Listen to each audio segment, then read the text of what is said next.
Hello everyone, and make sure I am in scene because I'm squished.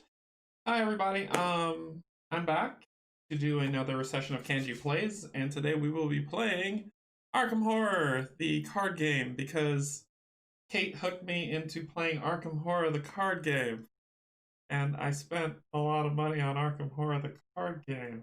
But it's a fun game. So hey Rory, how you doing? Hey Kate.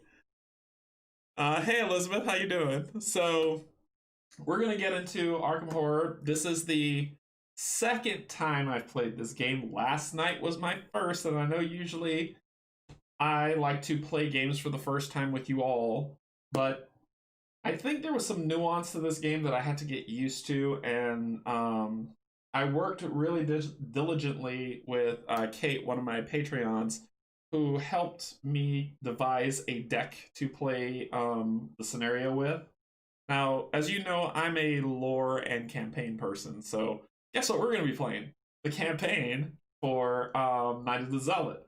So hopefully how it goes, and I don't die, I'll be able to get through each 3 scenarios.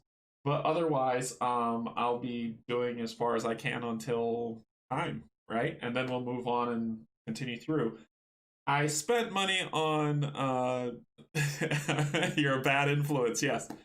I spent money to purchase the entire cycle of the Dunwich Legacy, which immediately follows the 3 scenarios from Night of the Zealot, because I want the story. So what I didn't realize was that I would be inundated with cards, like lots and lots and lots of cards. So, I'm on the hunt for a storage solution for the massive amount of cards that I have taken in, and we'll get to it. So, enough of my gabbing. Let's go ahead and get the information and get down to the table. All right, so Arkham Horror 8.2. Look at that thematic number, though, 7. So out of all of Board Game Geek's games, when we come to which one is the most thematic, the card game ranks 7. That's big. The overall ranking of it is also big, 19. 19 out of the 10 bazillion games that are on BGG. It ranks 19 overall. It's number 1 when it comes to being customizable, because it is customizable. And 7 thematic. So it's a big game in a little box. And you start off, you know, it's like they say the first hit, right? So you start off by getting this first campaign, which is called Night of the Zealot. It's got 3 parts to it, and then it's like, okay, you're done. And you're like, oh, well, why is that so important? Ah, young fool. So there are so many other... they've continued the stories on through Dunwich Legacy, which is next, and then they do Path to Carcosa, which is after that, and that's a whole cycle of cards. And so they just keep building and building and building for the amount of cards that you build up, that it goes on. And I know recently at Gen Con, it was announced the Innsmouth Conspiracy is the next cycle that's starting. I am way before. I'm not even close to that yet. So my job is to go through the story for it with you, and we'll play it, and we will enjoy it, have a good time, come out to the coast, have a few laughs, just have a good time. So 8.2, best played 2-player. That is true, but you can play it solo. You can play it solo with 1 investigator, or you can play it solo with 2 investigators, which I'm going to be playing it solo with 1 investigator because I'm a newbie, and playing with 2, I'm going to mess up. So I'm going to play with 1, and then as we start going through the cycle, I might add another as I start getting more comfortable with the card draw and learning everything. But for right now, I'm at scrub status, and that's where I'll be. Let's get down to the table.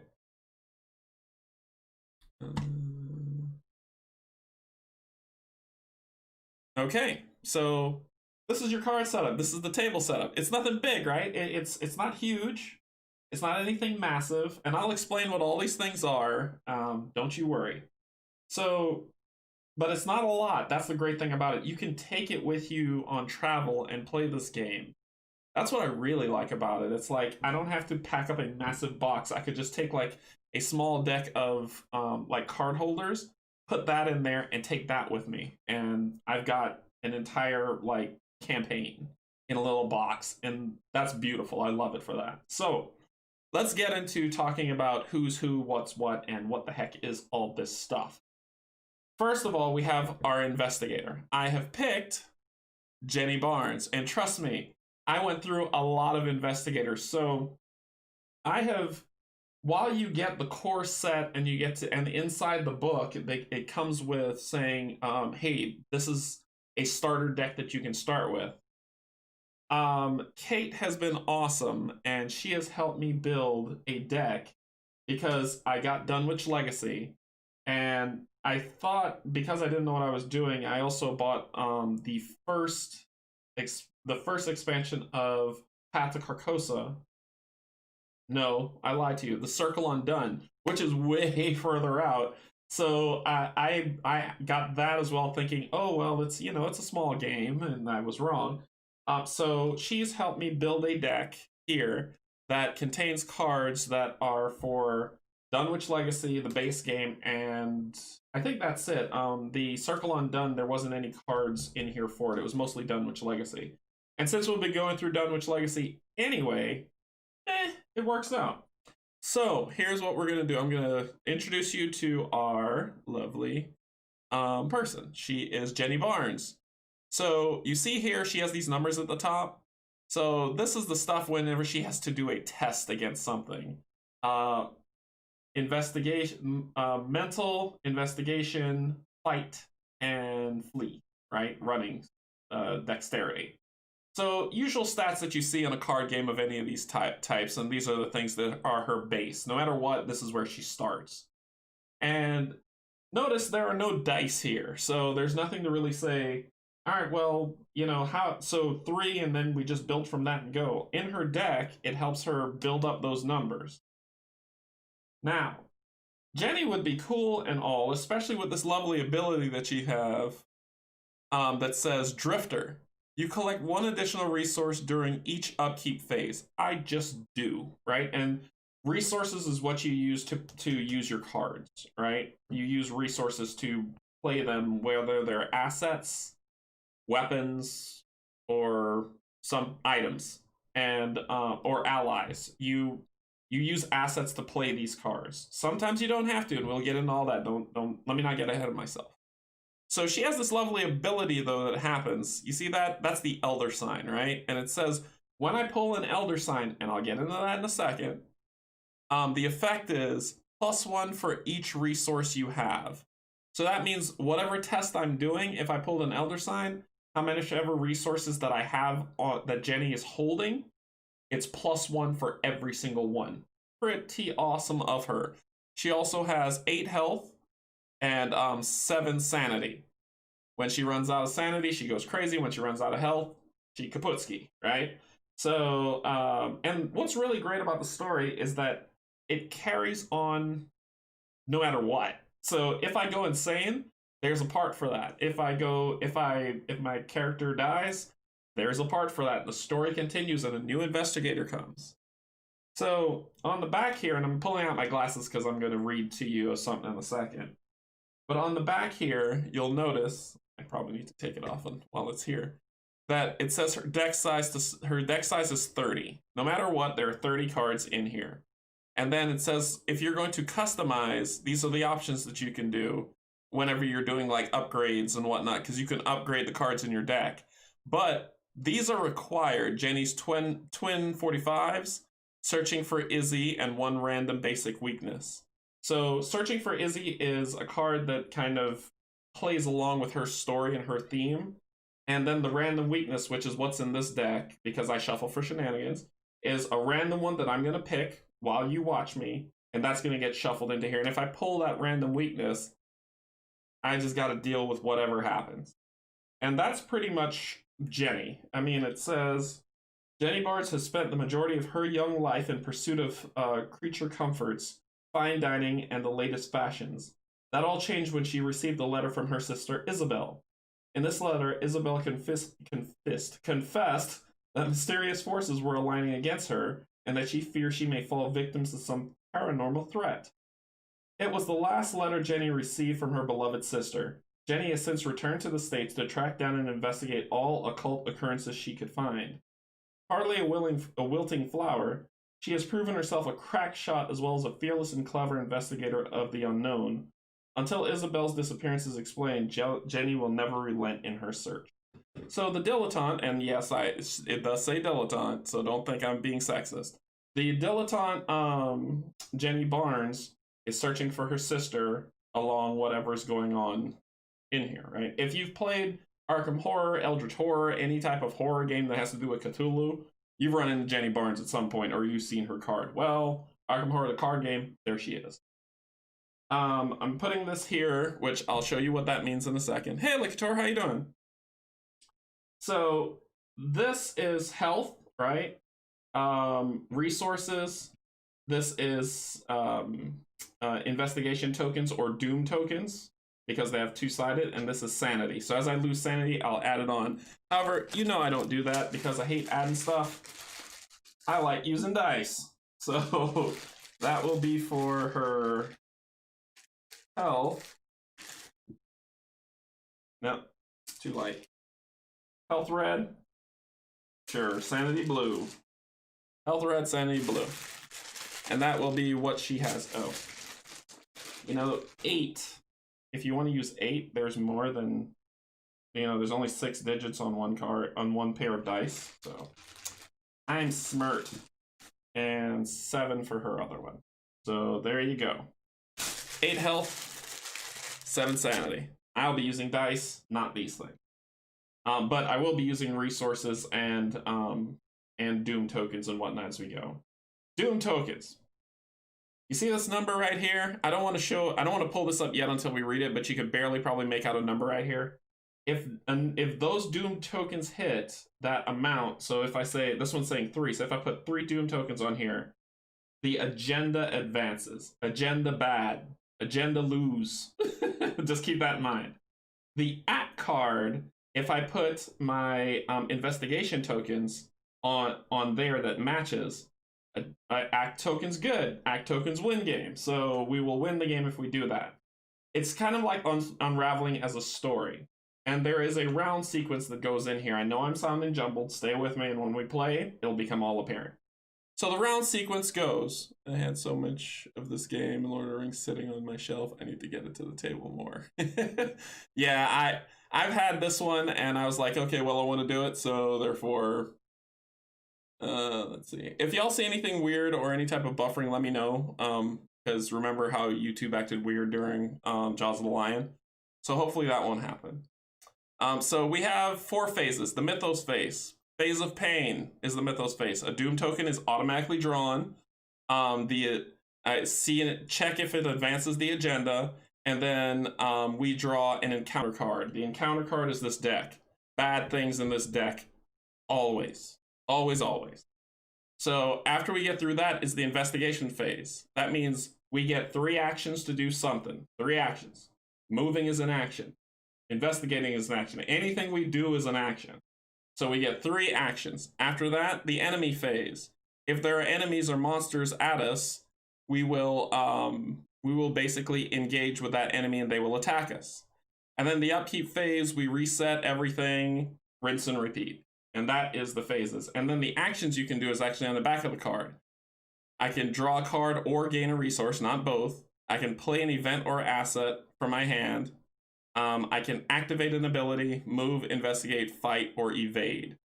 These lovely symbols that are here, I've got a nice little cheat sheet that I'm going to be showing with you when those things come up so you know what they mean. If you're engaged with an enemy, you can either fight or evade. Otherwise, they punch you in the face. I mean, that's just how it works. So, basic weakness. Let me shuffle it up. And then we are going to check out these basic weaknesses. I'm just going to pull one because only one basic weakness gets shuffled into my deck. And we will see which one we're going to pick. All right. Boom. Ew, that one doesn't look good. So this is my basic weakness, and I'll pull it out of the sleeve so you can see it proper. The 13th vision. So when it is revealed, put the 13th vision in play in your threat area. Investigators at your location fail ties during skill tests. Discard the 13th vision after 2 rounds, it looked like. Card designed by the 13th vision at Arkham Horror 2017. So, the YouTube dropped again? Okay. Alright. Let me do what I did last time. Be right back.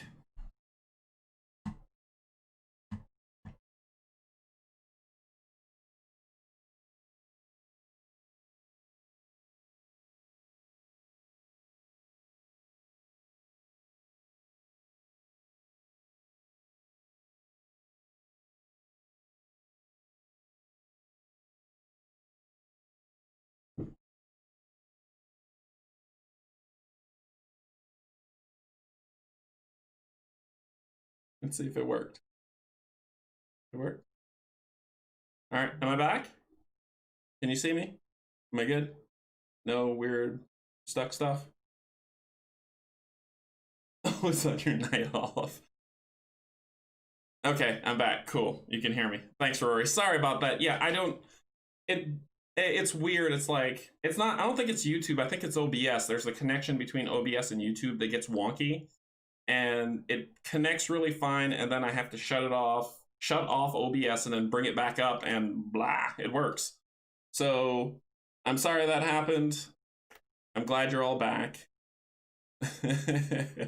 But yeah, so I probably shifted and you heard me talk even though I was jittery and jumpy. So let's jump back and talk about it. I shuffled for shenanigans and I pulled this basic weakness. Oh.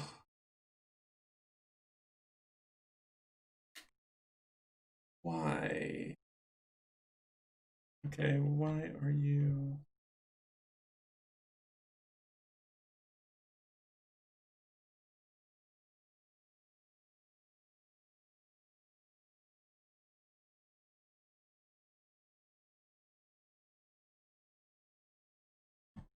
Okay, why is this thing? Oh. Am I back? Is it still messed up, or can you see me still?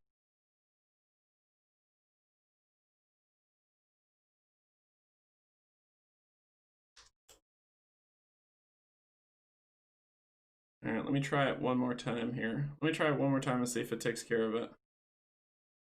You didn't drop, I didn't drop for you, Locator, you can still see me? I know in the preview state it shows it like buffering, which is weird. But let me try one more time. Okay, you're back up? You can all see me just fine? Yeah, because I know like the YouTube live stream is doing like a weird buffering thing, but if you can all see me, great. Okay. Wow, that's bad.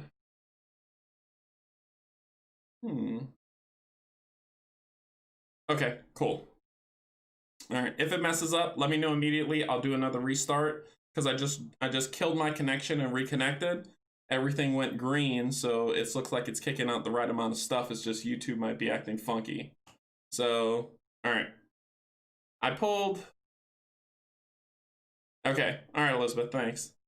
Yeah, thanks so much. All right, so I pulled this weakness, which says put the 13 vision in play, and basically I can't tie skill tests. And it looks like this symbol here means that if I try to do it, it happens twice, and then I could discard this. So this is a terrible card, but it happens.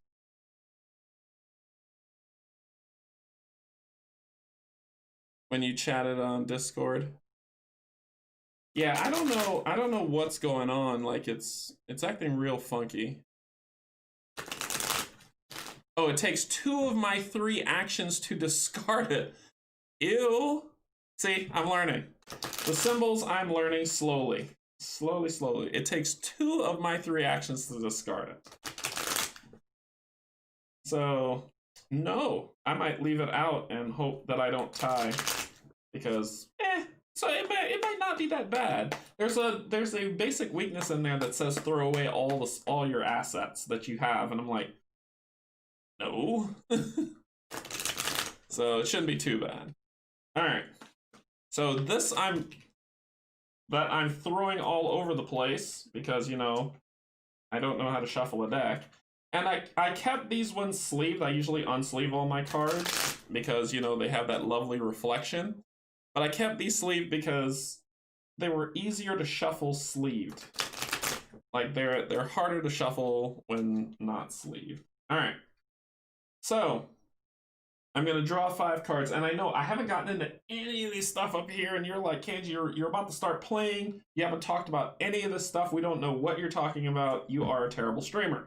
And I'm like, no, stay with me. I'm just building on stuff. We talked about Jenny. We're going to talk about Jenny's hand, and then we'll get into the game. So, trust me. Trust me. Please.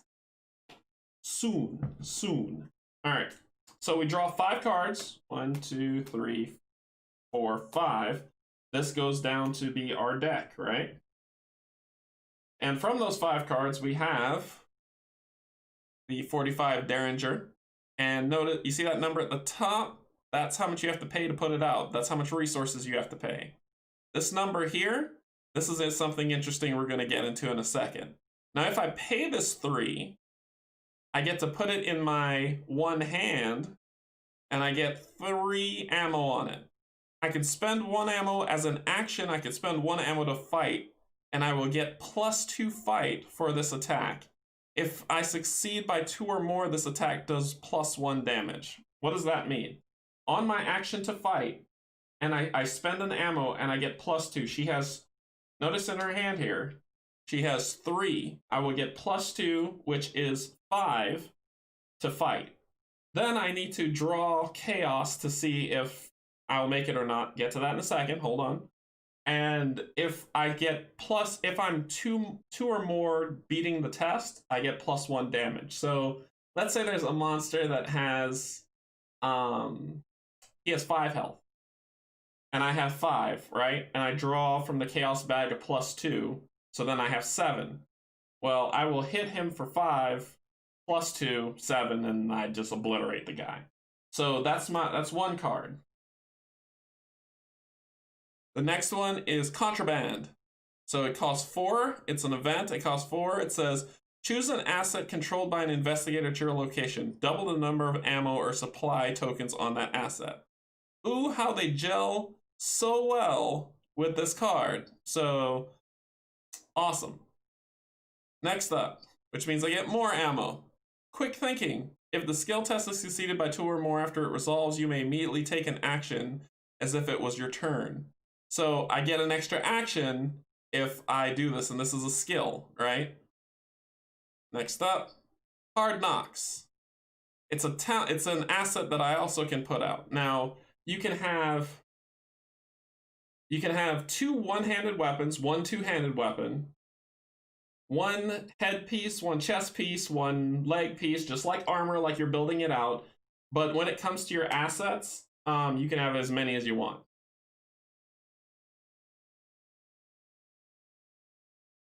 So there we go. So then you can spend. This is a quick action that you can do. Spend 1 resource, you get +1 to fight for the skill test, or you spend 1 resource, you get +1 dexterity for the skill test. And we'll talk about that. We'll talk about these symbols. I got a whole log I'm going to show you. You'll see it all. And then we've got Flashlight. This is actually a pretty good hand. So on this one, use 3 supplies. Spend 1 on an action. Spend 1 supply to investigate. Your location gets -2 Shroud for its investigation, and we'll talk about Shroud. This is big. So I've got 2 one-handed weapons and some pretty cool stuff. The Contraband actually makes the gun awesome. And what I can do is, if I'm looking at this hand and I'm like, I don't like this hand, I can pick specific cards. So if I didn't want Hard Knocks or Quick Thinking, I can say I'm going to mulligan those 2, draw 2 new cards, and then reshuffle the deck, right? And that's how it goes. And so that's what we basically have for our starting hand. Now, let's get into Chaos. So remember I said, like, I'll draw and then I go from the Chaos? This is the Chaos bag. It doesn't, so the game doesn't come with a bag. Why? Reasons? But you could just grab any bag, and I got one of these for like I got like 20 of these for $5 on Amazon. And what goes in here are these lovely tokens that you see here. Now, I've put them in these coin case shells because life becomes easier with them. But these are the tokens that you determine that are going to be getting pulled, right? And you want to say, how do I know which ones I'm pulling? On this guy here, it talks about difficulty. If I want an easy mode, this is what my chaos bag will be comprised of. I'm going standard because I want a challenge, and that is what my chaos bag will be comprised of. Yes, there's a -4, which is awful. And then hard and expert and whatnot, like if you want, however you want to fill your bag. So I've put the necessary in this symbol here. We've got a card that kind of tells us what it means, right? So when we pull this symbol, it's -2 on our test. So remember when I said, hey, I'll shoot and I'll have a 5? If I pull this, it'll be -2 of that 5, so it'll be down to 3. If there is a ghoul enemy at my location, I'm going to get punched in the face by that ghoul and take 1 damage. This symbol. Basically, you see it at the top, it says -X, where X is the number of ghoul enemies at your location. So if I pull this and there is a ghoul at my location, then it's -1. If there's 3 ghouls in my location, -3. And so on and so forth. If there's 3, I'm probably going to die. This guy here says -1, and if I fail, I take a horror. So these are the things that I pull every time I do something. And these are the mitigators of the game. There's no dice, there's just bag pull. If I pull this, it's an auto fail. I have failed the check. Do not pass go. Do not collect $200. If I pull this, the Elder Sign, this is a good one. This means this ability that I was telling you about on Jenny's card, the Elder Sign, if I pull this, this happens. So good things happen when you pull the Elder Sign. Then you've got 0s, -1s, -2s, a -4, a -3, all those different ones. You take all these, and these casings for them, I highly recommend it. I will post the link in the description below of the link to these on Amazon. They're fairly inexpensive, and they're worth it. Like, they just feel really good in your hand, too. So this is the chaos. So anytime I want to do anything, I pull from chaos. Jumble it up and pull.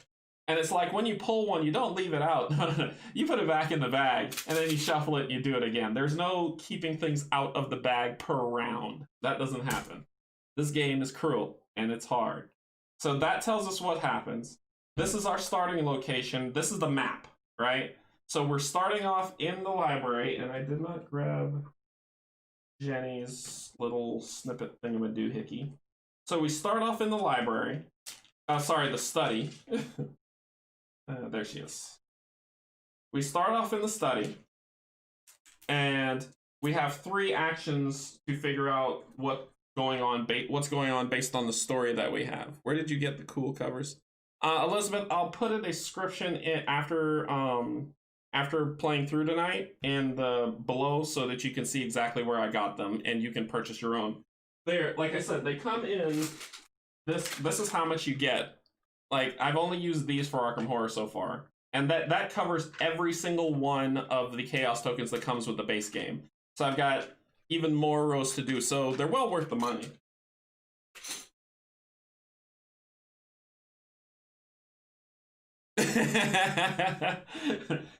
Blame Kate, Rory. Blame Kate. Because she got me hooked on this. Alright, so the encounter deck. We got to shuffle this up, and while I shuffle for shenanigans, I will tell you what this is about. This is the deck of terrible, horrible, no good, bad things. Every single time we pull every single Mythos face, we pull an encounter that we have to deal with. The encounters could be a monster that wants to punch you in the face. It could be a skill test that says, hey, if you don't pass the skill test, you're going to take damage or sanity or something more terrible. So there is nothing good. You know, in Gloom of Killforth or Shadows of Killforth, there's that one card in the night deck that says it's a nice day. It's not in here. It's all bad. And the chaos bag giveth and it taketh away. But that is exactly what's in here. Now, how did I build this deck? All right, let's go to that. When you start the campaign, right here, it's going to give you a setup. I mean, the setup instructions are beautiful on here. It says, find all the encounter cards that have these symbols right here and shuffle them together. That's it. That is your encounter deck. So it tells you exactly how to set up the game, what to do. So you put the study in location, as you see I have the study there. And then the Ghoul Priest and Lita Chantler set aside. I've done that, they're set aside. So I've just basically pre-set up all this, but it's all in the rules. And the game's not that expensive either. It wasn't too bad. I think it was like 25 bucks when I bought it for the base game. And that was fine. It worked. All right, so I've explained that. We're going in circles. I started here. I've come this way. I came over here, so I'm over here. The agenda. The agenda is what's happening. This is the story. The agenda and the act is the story. And this is what's happening to you. The agenda is working against you. If the agenda is met, you lose. The acts are you figuring out what's going on and solving the problem. If you get through all the acts, you win. So that's the meat of it. You're like, what's the point of this game? It's to get through the acts without the agenda killing you. That's the point of the game. Or dying doing stuff. You get the gathering card, which is here, which starts off the story, and then some areas that we'll get into in a little bit, because that's part of the game, and I'm not going to cheat. Much. No, I'm not going to cheat, I'm just kidding. So that's the game. That's the setup. We've already talked about these. So when you start off, you get, and someone keep me honest because it wasn't in the instructions, but I believe what I read is you get 4 resource tokens to start. 1, 2, 3, 4. And 5 cards. I believe that's what you start with. And tell me if I am wrong. 5 resources. Thank you. Kate is going to keep me on the straight and narrow today. All right. So we're going to read some story because I'm a campaign person, right? And we're going to get into the story. We're going to have some fun. I've got some really cool surprises for you in this nice little green thing that you see up in the top corner. And you'll have to tell me if you like it. All right. Friday, September 18th, 1925. No. Arkham, Massachusetts. I tried to do it like a radio. I'm not good at it. It is the end of a long and abnormally hot summer. The first hints of autumn beckon, but a heavy heat persists relentless. A silent, unspoken anger grips the town. Tempers are short, and in the last week alone, there have been numerous reports of townspeople coming to heated, violent blows with one another over simple misunderstandings. And now, a call from James Hankerson. He claims to have found a dismembered body in his barn. Blaming the weather would be too easy. There's something wrong with this town, and not a whole lot this old soothsayer can do to stop the slide. My auguries indicate a small group of investigators will soon take note of these strange happenings and set forth to make things right. I'll be watching their progress, but I won't be holding my breath. Alright. You and your partners, me, because I don't need nobody, I'm an independent woman. You and your partners have been investigating strange events taking place in your home city of Arkham, Massachusetts. Over the past few weeks, several townsfolk have mysteriously gone missing. Recently, their corpses turned up in the woods, savaged and half-eaten. The police and newspapers have stated that wild animals are responsible, but you believe there is something else going on. You are gathered together at the lead investigator's home to discuss these bizarre events. So lead investigator kind of passes around, but since I'm a party of one, too bad there is not an app. Well, Elizabeth, there isn't an app for Foreteller for voiceovers, which I would love because you hate hearing my voice tell a story. But there is an app for Arkham Horror. Lovely you ask, you segue me well. Here it is. So there's an app called Arkham Horror Cards, and you can actually run a campaign with it. So I built the deck here already, and I've assigned it, and then I just kind of, you gotta click on the actual thing. I click on the campaign, And it says, oh, cool, I can view the deck that I built, which is the deck that I have here. So, and they actually integrate with Arkham DB, which has every single card ever. And you can comprise decks, and that's how it helped me out. So you can connect it to that and pull your decks that you've created in there over to this application. So the investigator's there, and we're going into the scenario of the gathering. The campaign setup. And what I just read to you is exactly what happened. So proceed, and we're doing standard. Proceed. Scenario 1, the gathering. Let's do it. Yep, Jenny's the lead investigator.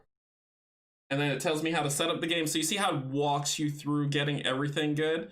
Now, I'm going to go through the game. I'm not going to do this draw. I'm going to record any trauma or resolutions that have happened. And what I just read to you is what popped up here. So the app walks you through the game setup. And this thing is fantastic. I love this app. And it's called, like I said, it's called Arkham Cards. And I have an Android phone. It's on Android for free. It is completely free to you. Enjoy, enjoy, enjoy. All right, so let's go ahead and hide that. We'll come back to that as we do the campaign, because it's a campaign tracker as well. And we are starting off with 5 resources. Jenny's in the study. And it says, you've been investigating the strange events occurring in Arkham several days now. Your desk is covered in newspaper articles, police reports, and witness accounts. So these little dots that you see at the bottom, let me hold up the study so you can see it. So this is a location card, and these little dots at the bottom tells you if there are any rooms segmented to it. So when you're on a room, you flip it over, and it tells you something. The door to your study has vanished, and I'll read to you that in a second. This number here is the shroud value. This is the type of room, and you'll see that those symbols pop up down here, and we'll talk about that if I can get out of here. I have to beat this number to get this amount of tokens, and this symbol says 2 per investigator. So since it's 1 investigator, I put 2 on the card. I need 2. How many do I need to solve this? 2. And let's read what's going on. And I'll hold it. Let me hold this up for people who don't want to hear my voice and play me at like 10 times speed. All right. So what's going on? It is late at night. You are holed up in your study researching the bloody disappearances that have been taking place in the region. A few hours into your research, you hear the sound of strange chanting coming from your parlor door down the hall. At the same time, you hear dirt churning as if something were digging beneath the floor. If 3 doom tokens hit this card, the agenda advances. And we find out what horrible thing happens next. Next side of the story. Okay, so as you leap to investigate, the door to your study vanishes before your eyes, leaving behind only solid wall. You're trapped inside your study until you can find another way out. We need 2 investigation tokens per investigator to solve this. So if I'm playing with 2 people, I need 4 on this card to advance the act. But since it's just me, I need 2. And then I will advance the act. All right, so round 1, fight. So what I'm going to do is I'm going to use 1 action to pay 2 to put down the flashlight. I get 3 uses of this flashlight, and it says spend 1 as an action to investigate. Your location gets -2 shroud for that investigation. So that means I get 3 on here. So that's 1 action. My next action is I'm going to search, investigate. But I'm not using that. No. I have that specially saved for something else because I played this game once before and I know why, when and why I need it. So you shake up the bag, you reach in, remember my search is a 3. Oh, look at that. Elder sign. So my search is a 3, 4, 5, 6, actually. So I have beaten. So I will take one and it goes to her. That was my second action. I put the Elder Sign back in the bag. And then my third action is to search again. Shake it up. Ooh, ooh. All right.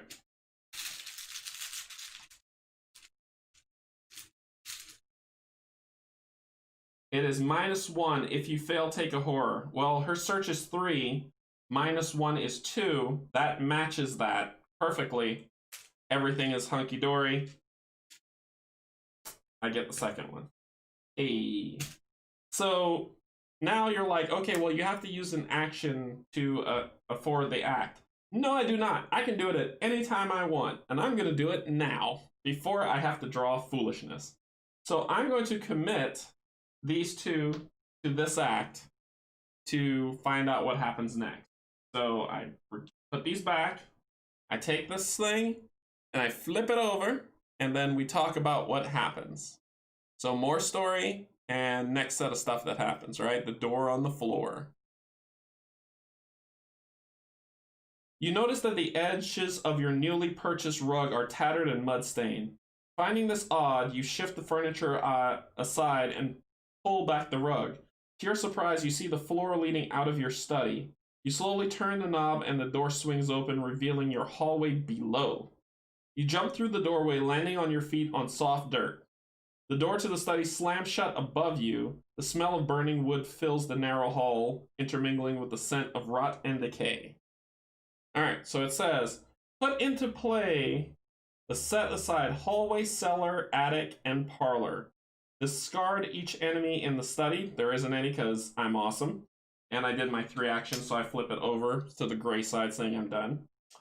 Place each investigator in the hallway and remove study from the game. So I take the study, it is done. I then put the hallway, and I want you to look at this hallway. So there's some readings on it, it's a location card, but there's these symbols at the bottom, right? So these symbols mean things, and let's see what these symbols mean, and I'll read what it says. So the cellar has this color on it, this plus. You saw that here. And at the bottom it has this green-red, which is here. So you see how they lead back to each other? They tell you where they line up. So the cellar goes here. The attic is this, and notice it also goes to green, so that's above. And then we have the parlor, which I don't want to show that, so the parlor goes there. And I'll put these here because I don't want to show that here. And it has a green symbol, which matches all the symbols that are here at the bottom, saying it all leads. Now, for this lovely thing, I've got directional stuff, people, so we can keep track of who goes to where and what and how. And you know my table's tiny, so don't laugh at me. So we've got that. Move these out because I actually got real estate since this is a small game. So that lets you know where everything is, right? And I am here. Directions. Where did I get these lovely things, you may ask? I 3D printed them. I have a 3D printer, and I 3D printed them. So, yay. If you have a 3D printer, you can go on Thingiverse, and they are on there for free, and you can download and 3D print them. You all can still hear me and see me, right? Everything's good? Because everybody went quiet. All right, so place each investigator, discard the study, and the the Act 1 card moves as completed. All right, so Act 2 comes out, and Act 2 is the barrier. So let's read what happens with the barrier. A glowing barrier blocks the path to your parlor. So let's turn this sideways because I can't get to it because of the barrier. As you move toward it, intense heat forces you to back away. Picking up a handful of dirt, you toss it at the barrier and watch in horror as the dirt incinerates. Perhaps there's something in the cellar or attic that can help. So the objective When the round ends, investigators in the hallway may, as a group, spend the requisite number of clues to advance, and the requisite number of clues is 3. So I have to spend 3. So you have to spend 3 clues per investigator only in the hallway to advance. I can't do it from anywhere else. So that is that. That ends my actions because I did 3, and then I just kind of advance things. So what I'm going to do is now we go into the enemy phase. Are there any enemies trying to punch me in the face? No. Then we go into the upkeep phase. In the upkeep phase, we reset all actions. There's no actions to reset except for her. Come on. Okay. Ready all exhausted cards. We don't have anything exhausted. We draw 1 card. We gain 1 resource. Oh, but because of her ability, I get an additional resource at the upkeep phase. So I'm back up to 5. And then each investigator checks hand size. If I can only have up to 8 cards in my hand, and then I'll discard. The card I pulled was Lone Wolf. Limit 1 per investigator. So as a reaction, when your turn begins, if there are no other investigators at your location, I gain a resource. So she's resource generation. You see why. It builds up so that if I pull the Elder Sign and I'm attacking, just success all the way around, right? Just start raining successes. So that is the end of the upkeep phase. Now we go to the horrible, horrible Mythos phase. So this is Lita Chandler and the Ghoul Priest that's over here, and we'll show them later. Don't look over there. So first thing we do is we place a Doom token, which is a clue token flipped to the bottom, on the Doom track. So now it needs 3. It's got 1, so it needs 2 more, and then it advances. Do we need to advance the agenda? Check if it does. We do not because we're there. And then we got to pull one of these horrible, horrible cards.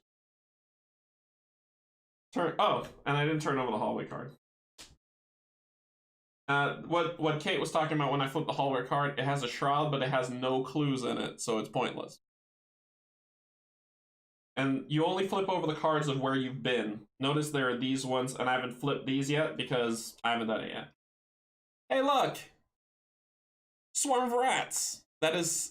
So, this is how much they... this is how much damage they do. And they don't pull from chaos to hit you. They just hit you. That's it. So that's their fight. This is their health. And if I'm going to evade, this is their evade. Hunter means that if I run away from them, I evade and I win. They come after me. There are some ghouls that stay in the room and don't follow you. Hunter means they follow you. But he does 1 damage to me when he hits me. And it's not, oh, he's just going to roll and just do 1. No. He just hits me for 1 on the enemy face. It just happens. So this game's hard.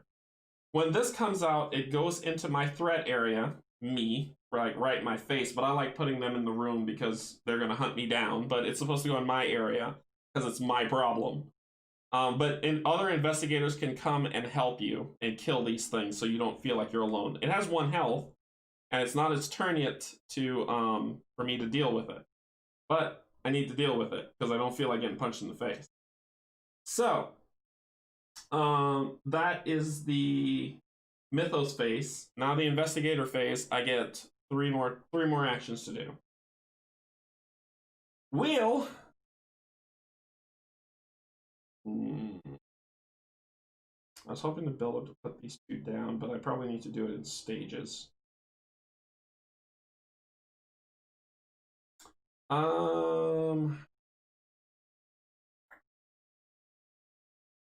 I can probably, yeah. I'm gonna put down Hard Knocks as an asset. Play that.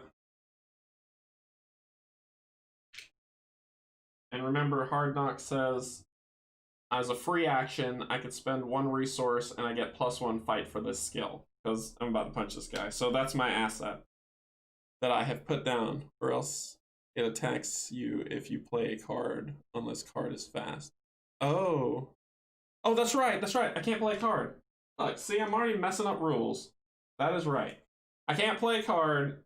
I can't do anything except for fight it or evade it.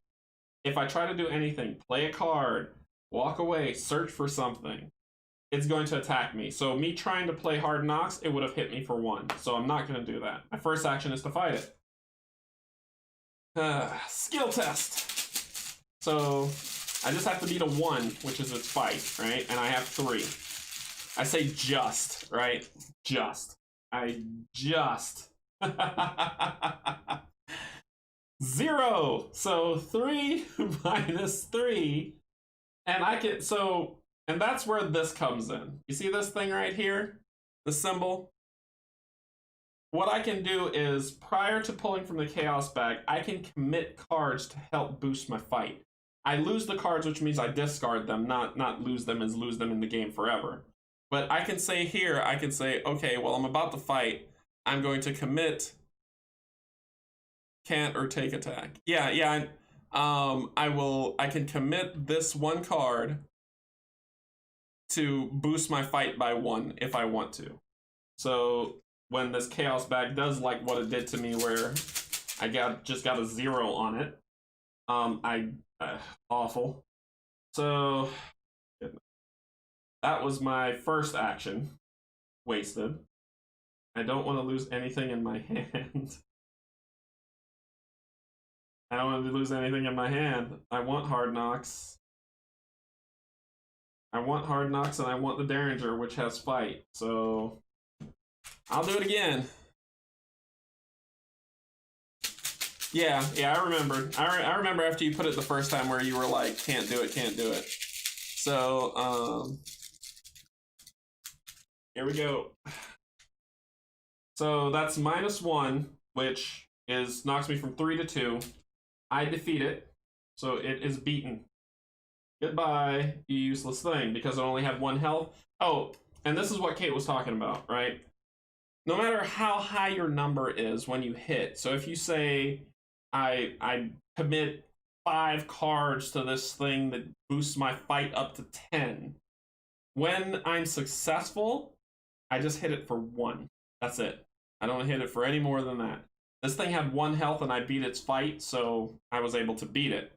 But other ghouls that come out that have like 3 health, I have to hit it 3 times to kill it. So it's really, they're basically action burns, and it's not a lot of fun. So it was defeated. Action number 2. I don't get anything fun. I don't get the pull from a deck of happiness. That's it. Okay. 3. For my third action, I'm going to put down, now I'm going to put down Hard Knocks because I'm tired of failing that. That spends 2. That's my third action. So I put down Hard Knocks. If on a test of either fight or evade, I could spend 1 resource as a free action or a free ability, right? I like how they interuse words actions, but I can use 1. I could just say I'm gonna spend this, get a +1, which will make that 4. That's what it means. The end, right? Nothing fantastic or grandeur about it. So he's gone. We go to, so that's my 3 actions. I'm done. We go to the enemy phase. If I didn't kill him, he would have punched me for 1. I'd have got hit no matter what. Next up is the upkeep phase. So reset actions. So flip myself back over. And the flip over is to let you know that you're done with your turn. Ready all exhausted cards. No cards are exhausted. I draw a card, which I drew a guard dog, which is an ally. It's an asset, but it's a pet. It's an ally that helps you. You see this thing that's on here that's 3 and 1? That means it has 3 health and 1 sanity. What I can do is if someone's going to punch me in the face, I can throw my cat, and they'll punch my cat in the face instead. And if he dies, I discard him. So then I get 1 resource plus another resource because of my ability, so I'm back up to 5. And all investigators have different abilities. People like rolling banks because if you succeed on an investigation, you get 2 clue tokens instead of 1. That's why people like it. Makes the game go a lot faster. But I like Jenny. You can go tell me different. So let's see, where were we? Each investigator check hand size. We did. I'm still good. And then we go to the Mythos phase. We add another to the Doom track, so it's at 2. Once it gets to 3, we check and see if it advances. And then we draw another horrible card. As many times as you like. Okay, Kate, thanks. No, I'm learning too. I'm learning too. So this says Revelation. Test mind. If you fail, choose and discard 1 asset you control. If you cannot, take 2 damage. I have 2 assets that I don't want to lose. And I have to test 4. I have 3 to start. I'm going to commit contraband. Oh, that does not help. That just puts me at 4. And quick thinking. So I got a question mark here on this one, right? So the question mark tells me that it can be rando, whatever I want it to be.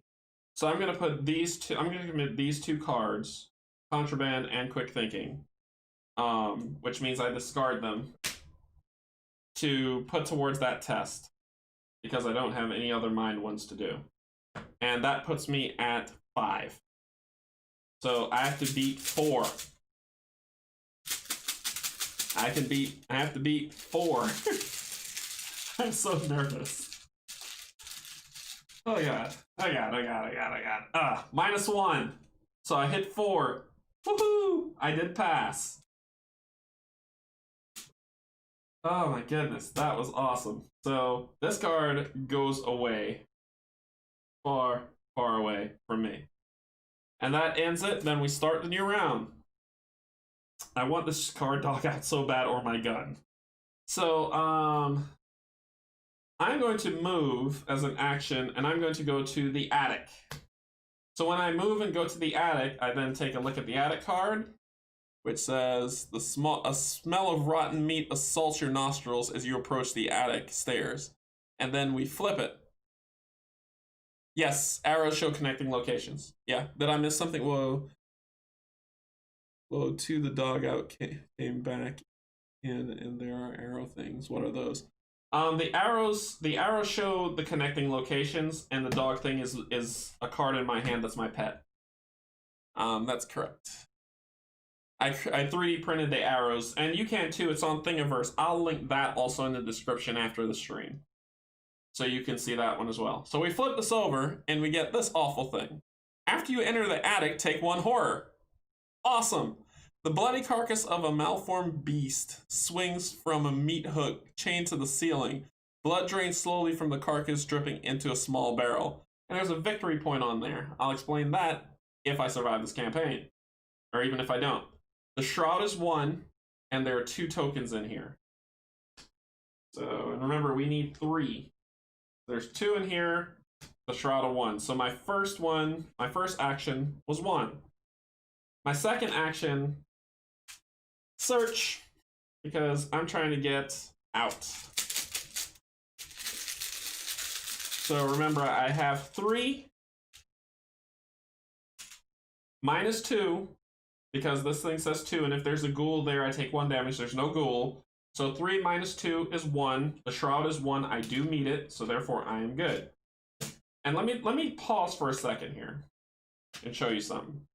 So you see this ability, this thing that says forced? When you see forced, that means it happens. There's nothing you can do to negate it. No. You just got to deal with it. Thank you. See you later. So, yeah.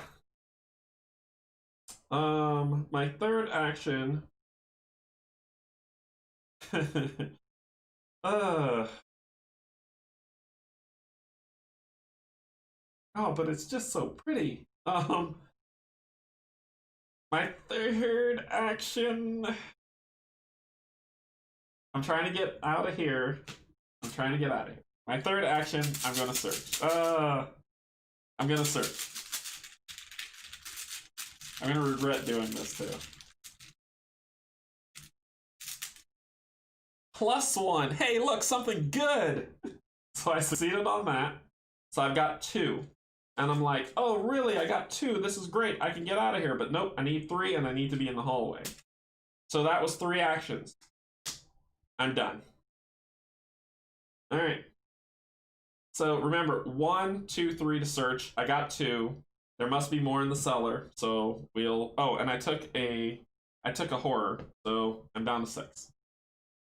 Want to make sure I count that off. Yep. Yeah. I noticed that. Yeah, I did. I took a horror, so I'm good. So now we go back into the enemy phase. No enemies to punch us in the face. Reset. Flip the card back over. All exhausted cards. I draw 1 card, which is manual dexterity. Max 1 committed per skill test. If this test is successful, draw a card, which means I can commit manual dexterity to a skill test, and if I pass it, I'm good. I get to draw a card. I get 2 resources. Remember, 1 for coming up, and 1 because Jenny's just awesome. And then check hand size for 8. I'm good. I only have 4. Mythos face. Uh-oh. Boom. 3. Well, let's see. And then we check and see if it's done. We remove the 3. We flip this card over. I'll hold this up, and then I will read it to you. All right. Your house continues to change before your very eyes. The walls have decayed, and the ground in many rooms have turned to dirt.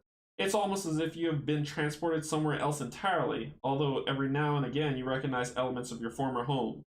The lead investigator must decide. Choose one. Either each investigator discards 1 card at random from his or her hand, or the lead investigator takes 2 horror.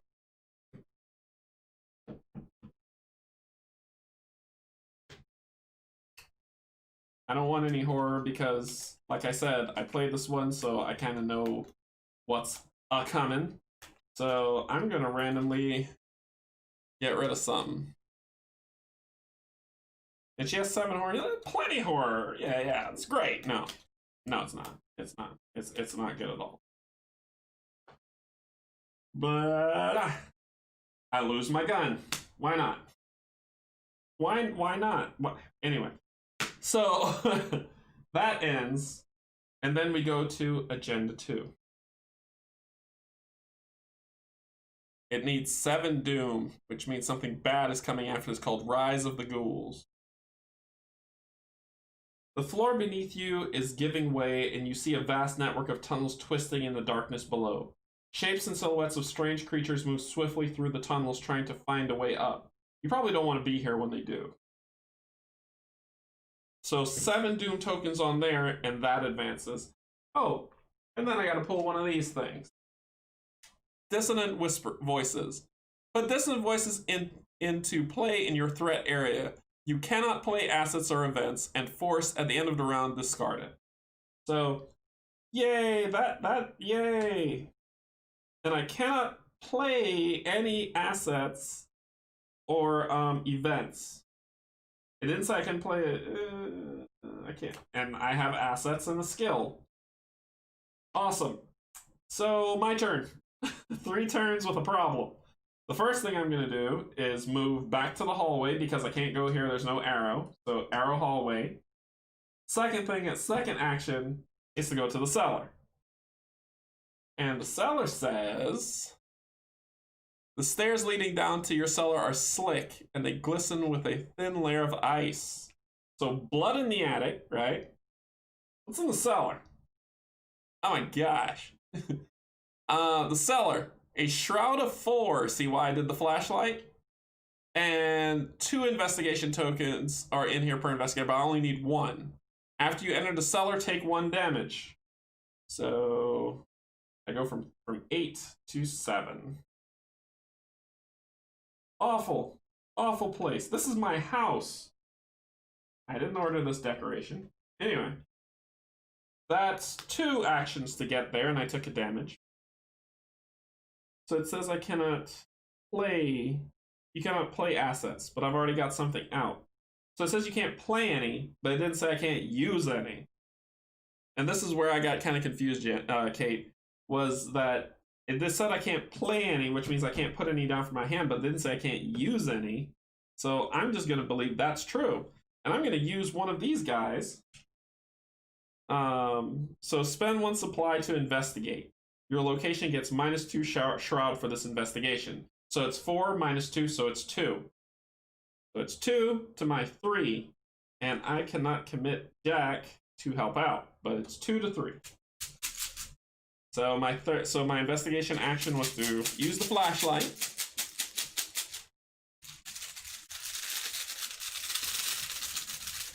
And pray that this is awesome.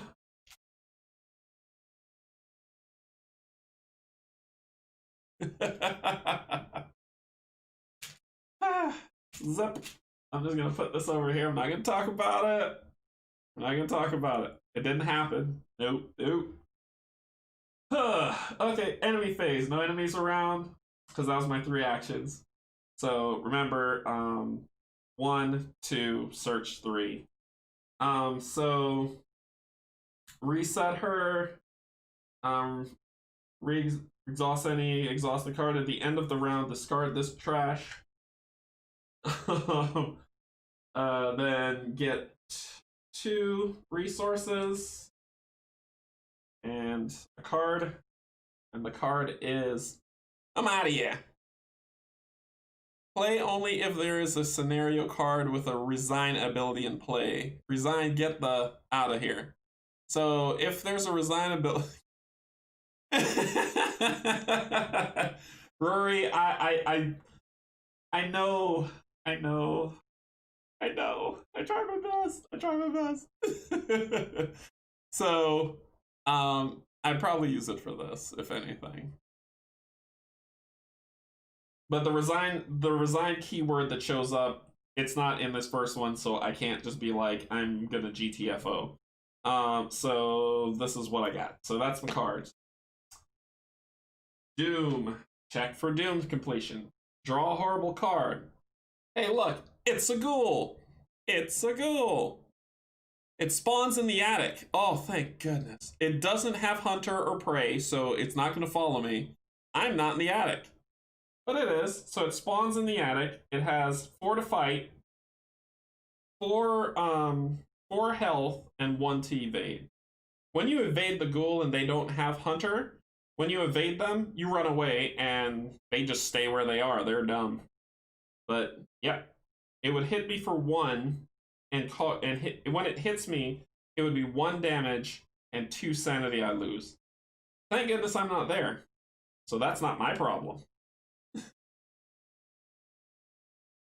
And you can commit icons to a skill test. Right, I can commit icons to a skill test, which are these, which I just did, but all I've got is running. She runs a lot. Yeah. Alright. So,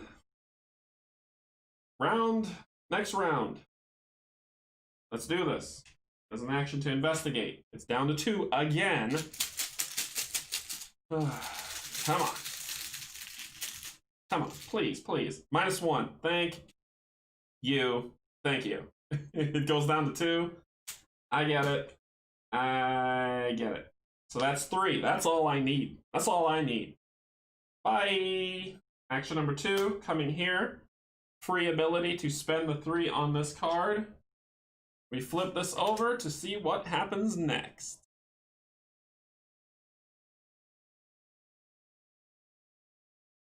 Alright, so let's read.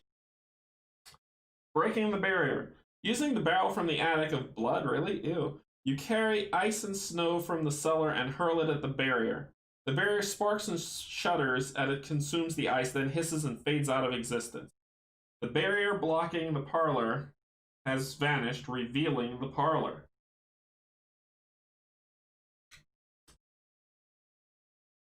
Hey, look, the resign thing is on there. This is too much for me. You run out of the door, fleeting in panic. Sweet. Put the set aside Lita Chandler into play in the parlor. Lita. Spawn the set aside Ghoul Priest in the hallway. Let's look at this jerk, okay? And then we'll go on to Act 3 before we do that, let's look at this jerk. This guy has 5 health per investigator. So if there's 2, he has 10 health. And you only hit them for 1. Why is this? Anyway, So, if you clear the card, you get the XP though, and you can. So, 4 to his fight, so that's the number I'm rolling against. 5 health, 40 evade. He has prey, which who has the highest fight? Prey means and hunter. So I will come find you, and then he will retaliate. Retaliate means if I punch him, he punches me back. I really wish I had my gun. So yeah, that's a thing. That's a thing. And he's in the hallway. Guess where I am? In the hallway. So a figure in red robes wearing a bone mask. It gibbers and snarls before leaping to attack. So, Act 3.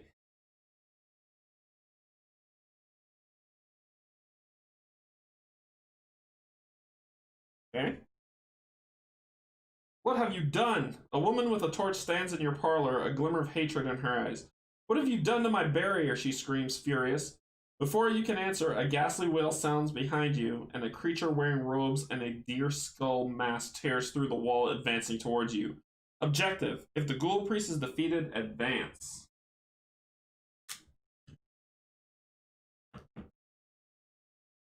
I don't know what I could do to this dude. This thing has the resign action. This is too much for me. You run out of the front door fleeing in a panic.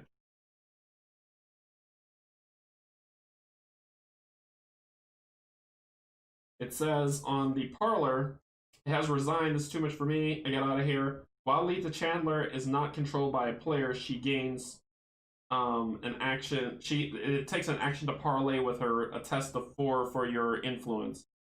If you succeed, take control of Lita Chandler. And her ability, let me hold her up so you can see her nice card. While you control Lita Chandler, she gains each investigator at your location gets +1 fight. When an investigator at your location successfully attacks a monster enemy, that investigator deals +1 damage. So instead of doing 1 damage to him, I will do 2. Well, I want to get to her because I did 1 action search, 1 action to move. I want to get to her, but he will follow. All I can really do is punch him in the face for a match. I can't really commit anything. What did you say? If you fail at attack and he is not evaded already, then he attacks you back. If I fail at the attack, he punches me back. Not win or I thought retaliate was whether I hit him or not. Okay. That makes it harder. So yeah. I can evade. I don't understand this I get out of here, I'm out of here card. You get the heck out of here. Quitters may never win, but they also rarely die. Play and leave, there's a scenario card with a resigned ability in play. There is. This costs 0 as an event. If I play this card, does that mean that I evade or I win the scenario? That's the thing I don't understand about this card, and I tried to look this one up and I wasn't too sure about it. Does that mean that I win the scenario? Question mark? It's mostly for the 2 evade icons. Oh. Yeah, but he's gonna follow me. I don't want to get hit.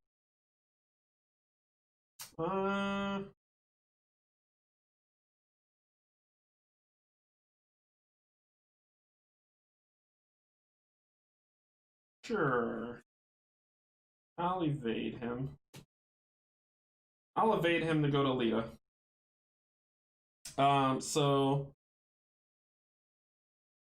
while Lita Chandler is not controlled by a player, she gains parlay. Oh, I could just okay, I get it. Evade.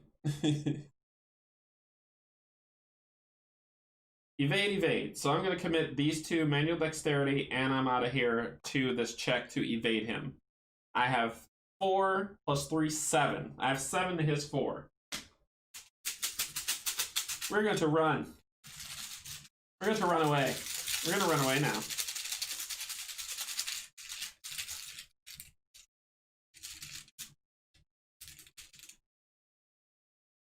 Hey, 0. Bye-bye. See you later. We're going to run into the parlor. Put the wall back up, woman. Put the wall back up. All right, so it says while Lita Chandler is not controlled by a player, she gains parlay. So I now get to test. If you succeed, take control of Lita Chandler. She gains parlay as an action. So, yeah. That's how I'm reading it. No, I don't move. I thought evade meant I move. Now I gotta go to the book. See? I'm learning. Rules reference. And I have a rules reference just for such an occasion. And it's not that screen. Why is it showing that screen? It should not be showing that screen. As you can see, that's the stream. It picked the wrong screen. Why? Why for you pick wrong screen? Should have been this one that was picked. One moment. I'm having technical difficulties. Properties.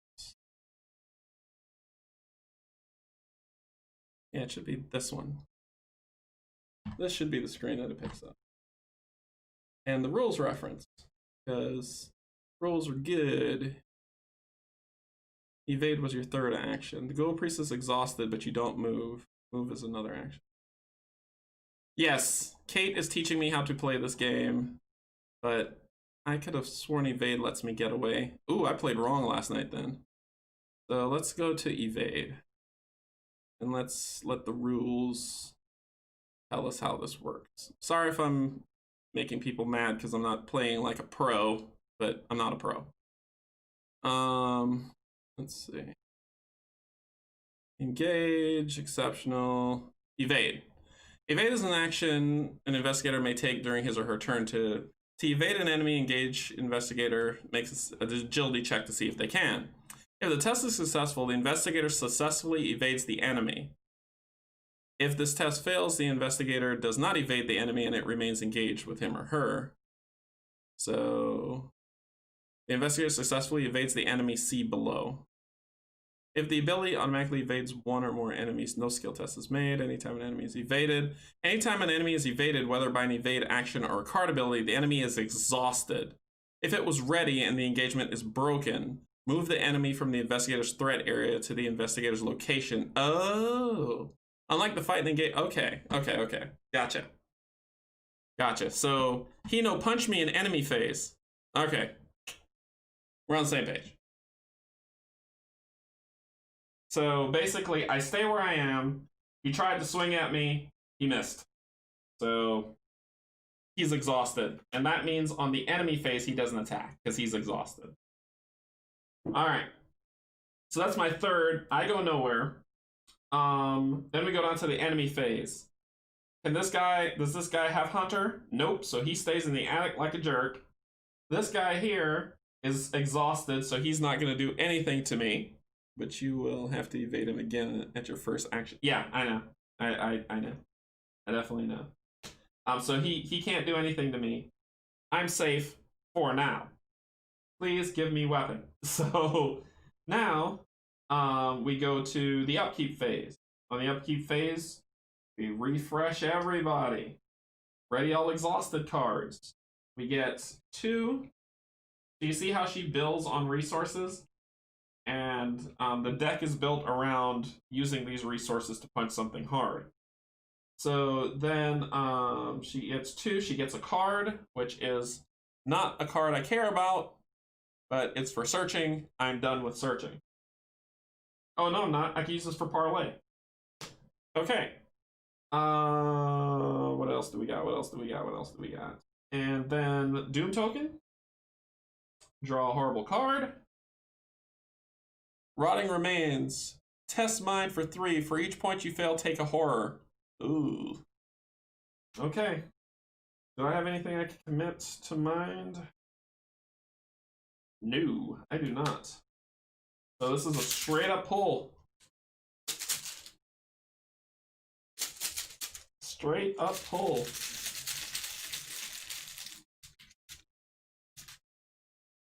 Hey, I passed. 3 for 3. Okay. Round 1. I need to get away from you, you horrible, horrible man. So I probably won't be able to do it this. Oh, wait. I'm going to spend one resource to get +1 for this skill test. So I'm spending 1 resource on Hard Knocks. And you said I could spend this as much as I... Hey, Brian, how you doing? And then I'm going to use... Can I use Hard Knocks more than once in a round? Because I would Hard Knocks, spend like... Boost that up to where it makes sense. I'd probably put another this much in it to make it 4 to make it 7 again. Yeah, I could do that. You can use it as many times as you have resources, yes. So I'm going back up to 7. Yes. And I'm going to try to evade this guy again for my first action.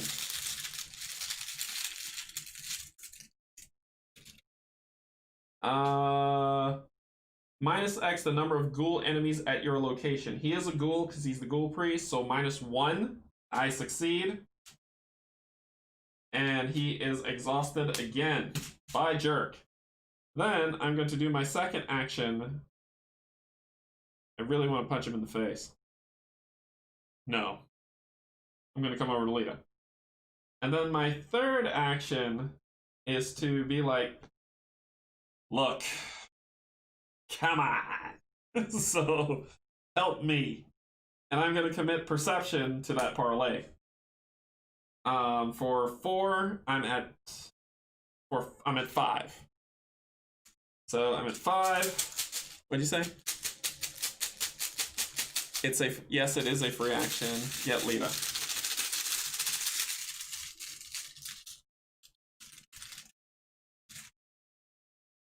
So that is 2.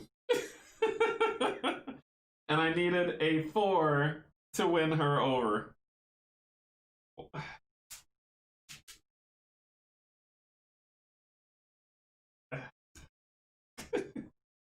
Okay, so that was action number 2. I have nothing else to commit to this test. And it's just the 3. I cannot pass it. I'm going to spend my third action to draw a card. Because this is ridiculous. I'm going to spend my third action to draw a card. And remember, on your actions, if you're like, what can you do? That wasn't action number 3. Action number 1 was to evade. That was action number 3. Action 1 was to evade. Action 2 was to move. Action 3 was to try to talk to her. And that failed me horribly. This is where it gets interesting and I need to pay attention. So keep me straight. Thank you so much. Then we go... enemy phase. Doesn't move. You're tired. You're late tired. And then reset. Reset. Doom token. I'm going to die. Resource, so I get 2. Draw a card. Please be something good. Burglary. Exhaust burglary, investigate. If you succeed, instead of discovering clues, gain 3 resource. Cool, but that book is what I really most care about. Oh, drop a card. So that'll go in my hand. Horrible, horrible thing. Attached to your location, limit 1 per location. Revelation. After attached location is successfully invested. Oh, I don't care about this. Of course. So this basically said there's a fog that has come over, and it adds +2 to the shroud value of searching. So I don't care about that at all. It can be a fog for all it's worth. It's my turn. First action. Help me, young lady. I'm going to use burglary to make it a 4. Come on, Lita. Come on. I know you're mad. I burned down your wall. But we're good, right? We're good, right? Right? Right?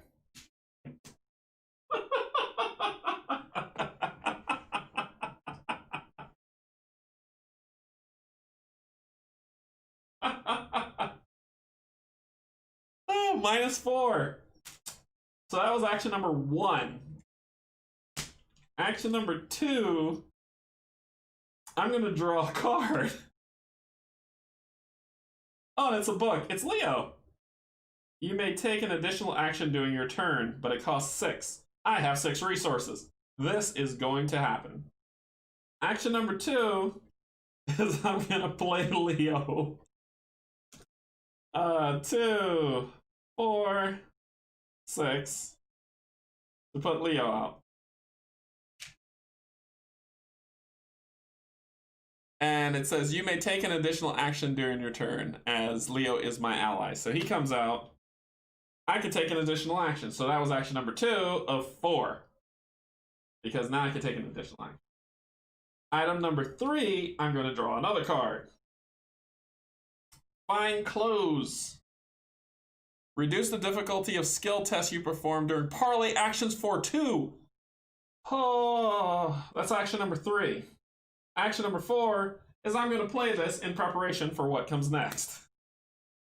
And that will be action number 4. Okay. Wow. Okay. That ends me. I am done. Oh,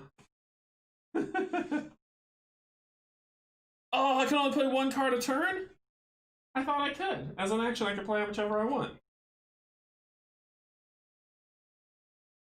Nope, can't play till next turn. Okay. Alright. Then action. Then I have one other action. I'm going to draw another card, which is another lone wolf. Limit 1 per investigator. I've already got one. Does mean I discard it and... Oh, I can't play it. I gotcha. Yep, so I got another lone wolf. So I've got 4 cards. That ends me. That's 4. Yeah, parlay, draw, play, draw. Parlay, draw, play, draw. Lone wolf. Yep, I'm done. So that ends her turn. Enemy phase. Hey, he's gonna come find me. Enemies with the hunter keyword move to the nearest investigator. Engage enemy. Each engaged enemy attacks if able. He's gonna punch me in the face. He's gonna punch me in the face for 2 damage and 2 horror. And I need to exhaust him again. So I'm down to 5 health and 4 sanity. Because he just does. I really need Lita to help me. Help me, Lita. Help. Alright, so that ends the enemy phase, upkeep phase, refresh. All exhausted. Get a card, which is a switchblade. If you succeed by 2 or more, this attack deals +1 damage, and it's a fast card. What's up? Parlay, Leo, draw, Leo, play. The lone wolf is your draw for the next round. Oh! Oh my. I'll put it at the bottom. You're right. Sorry, my bad. So I draw a card.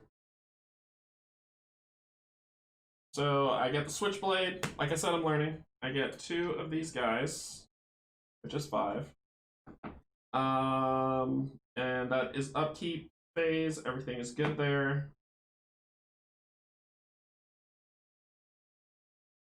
Yeah. Now I'm back on track. Then Doom token. Come on. Doom token. And bad card. Frozen in Fear. Revelation. Put Frozen in Fear in your play area, in your threat area. The first time you perform one of the following actions, move, fight, or evade each round, it costs 1 additional action. Remember, I have 4. Now I have 2. Forced. At the end of your turn, test mind. If you succeed, discard Frozen in Fear. So that's my problem. It costs 2 actions to do stupid stuff. I need to evade this guy first, so it's 2 actions of my 4 to do it. So I'm going to evade him, which is 3. I need the switchblade. Plus I'm going to commit Lone Wolf for 4.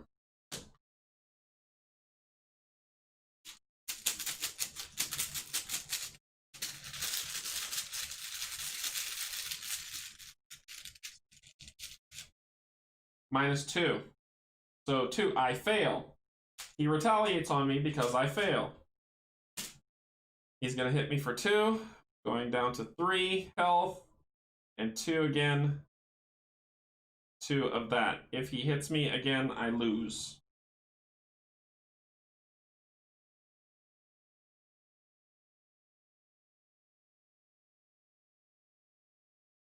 I don't know what else to do. I'm probably gonna lose this. I will commit. I would love to have the switchblade to help me, and these fine clothes can help me get her, but it's not working. My last action, because that was my first action. Hard knocks. Oh, +1, 3. Yes, yes. So it was -2. It was I had hard knocks to spend this.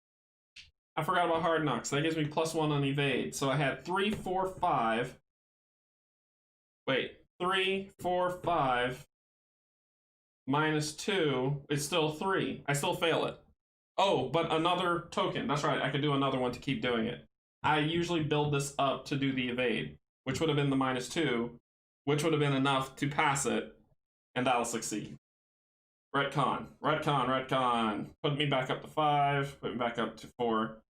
So this is the hard part of the game for people who are going to be learning it, right? And you're seeing me goofing all the heck right now, is that hard knocks is meant to help me. It's meant to help me fight, it's meant to help me succeed in that, and it's meant to help me evade. That's the purpose of this card. And because I forgot about doing hard knocks, I was going to take that damage. But I used hard knocks and her resources that I got, so I used enough to boost me up so that the -2 that I pulled wouldn't have affected me, and that's what I retcon to exhaust to make sure I win. So redo the test to make it fair. So I'll say I'll do my usual 3 to put me at 7, right?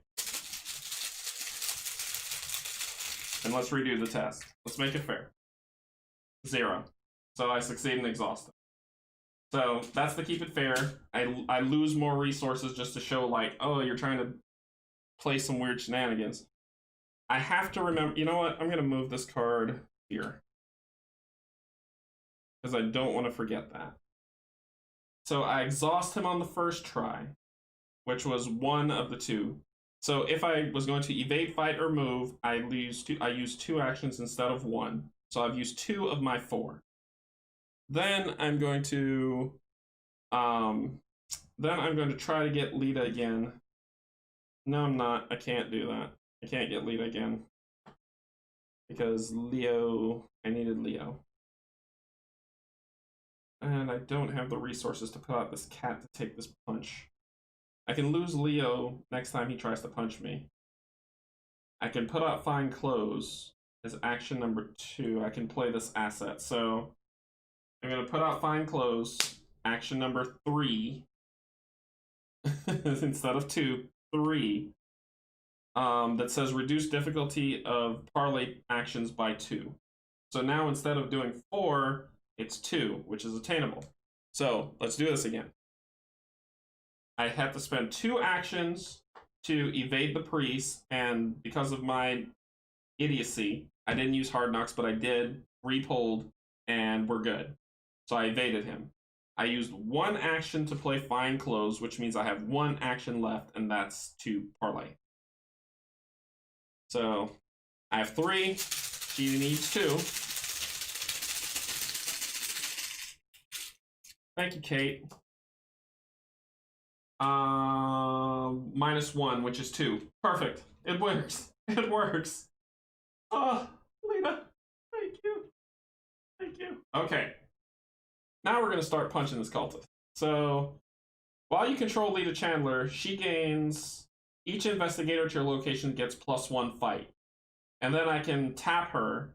When an investigator at your location successfully attacks a monster enemy, that investigator deals +1 damage.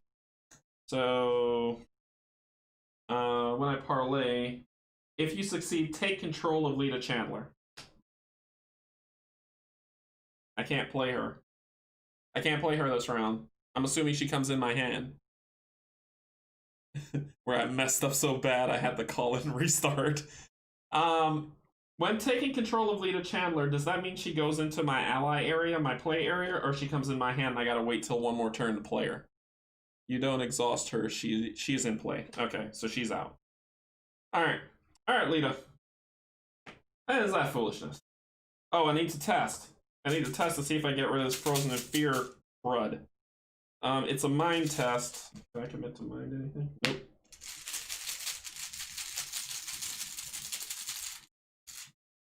-1, 3, 2. I need to get a 3 to do it, so it was 2. Yeah, well. That's a problem. That's a problem. Alright, so it stays in. Now we go enemy phase, you stay here. You're tired. That ends the enemy phase. Upkeep phase, you're no longer tired, you're angry. I get 2 resources. I pull a card, which is Elusive. Fast play. Play only during your turn. Disengage from each enemy engaged with you and move to a reveal location with no enemies. But I'm not going to do that. I'm going to use it for that because we're where we need to be. Yeah, that's what's going to happen. Yep. All right. I got 2. I got my card. Advance the Doom track. It's at 5, getting bad. Her ability is a reaction. The ability is automatic and always applies. Cool. She is in play. Revelation, test 3. For each point you fail, take 1 horror. Eek. And that is a mind test. Looking, making sure I don't mess up. Okay. And I can't commit. Nope, no mind stuff to commit. So 1, which means I take 2 horror. So I'm down to 2. I'm about to go crazy because this house is crazy. And that ends that. And then we go to my turn. 4 actions. If you succeed by 2, deal 1 other damage, and it's a fast card. But it's an action to fight. Alright, let's do this. I'm gonna play 1.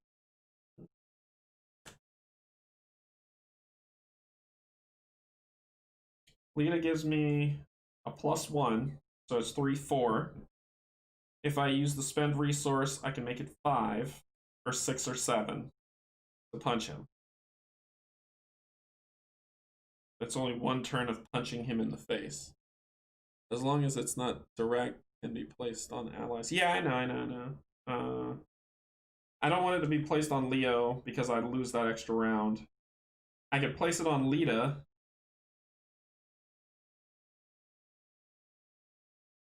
But I don't want her to die.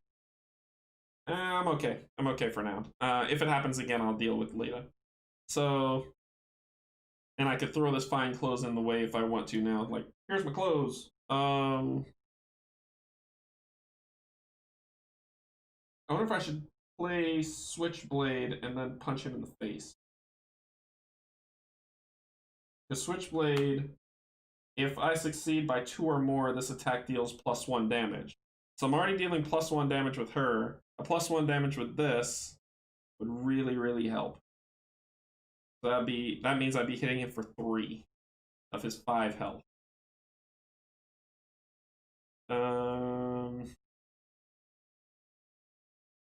I'm going to... Ooh, this is going to be tight. Okay, let's do it. Switchblade. So I've got... Both my hands are filled, so I can't do anything else unless I get rid of that guy. But then, so that's 1 action of my 4. I'm going to spend 2 actions because I'm frozen in fear. I should evade this guy, shouldn't I? Make him tired 1 more time and then punch him. But I wouldn't be able to punch him after that. And he would be able to punch me. Alright, let's do this 1 time. I'm going to attack him. And it'll be...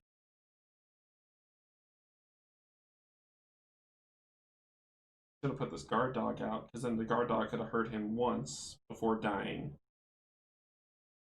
Then I punched it. Ooh, ooh, ooh, ooh, ooh. Okay. So you can evade him again, so he can't retaliate. Yeah, but I know. I know I can. I want to punch him, but I should evade. So I'll do elusive for 3. So it's 3, 4, 5, 6.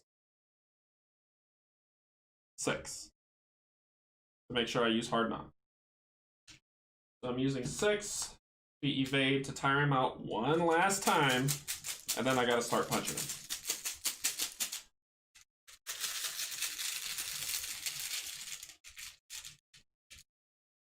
-2, so that is enough. So it goes down to from 6 to 4, which is perfect. He's exhausted. Oh, so that's 3 actions. I got 1 more. 1 more action. My action is to draw a card. No! No!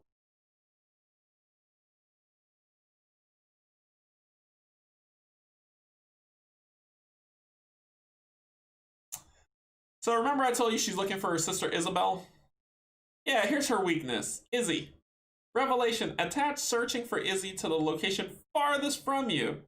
I have to spend 2 actions to investigate. If I succeed, instead of discovering clues, discard search for Izzy. When the game ends, if the search for Izzy is in play, Jenny suffers 1 mental trauma. Furthest from me is the attic or the cellar. I'm going to put her in the cellar. You're just taking 1 mental trauma. I'm sorry. I'm just sorry. So that's 4. I'm done. I need to test. See if I... I need to... So weaknesses are things that hurt. They hurt so bad.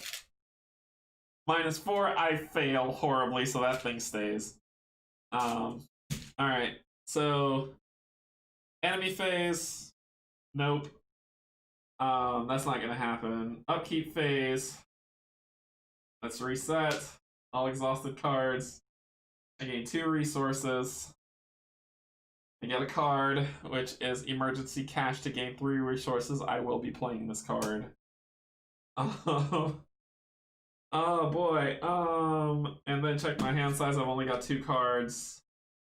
1 away from this thing coming up. Frozen in Fear. Can you Frozen in Fear twice? I don't think you can. If I'm already Frozen in Fear, can I be Frozen in Fear twice? That means it would take all my actions to do 1 thing. That seems unfair. Put Frozen in Fear into play in your threat area the first time you perform. At the end of the turn, roll, test, and discard. I don't think Frozen in Fear can be placed on you twice, or else you'd only have like 1 action. And if it comes up again, you only have no action. So yeah, let's go to tape and see about Frozen in Fear. There is an FAQ here.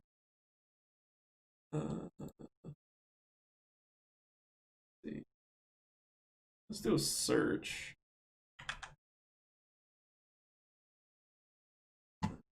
Stuff is tied to something. Let's do a search for Frozen. Nope, it's not in the errata.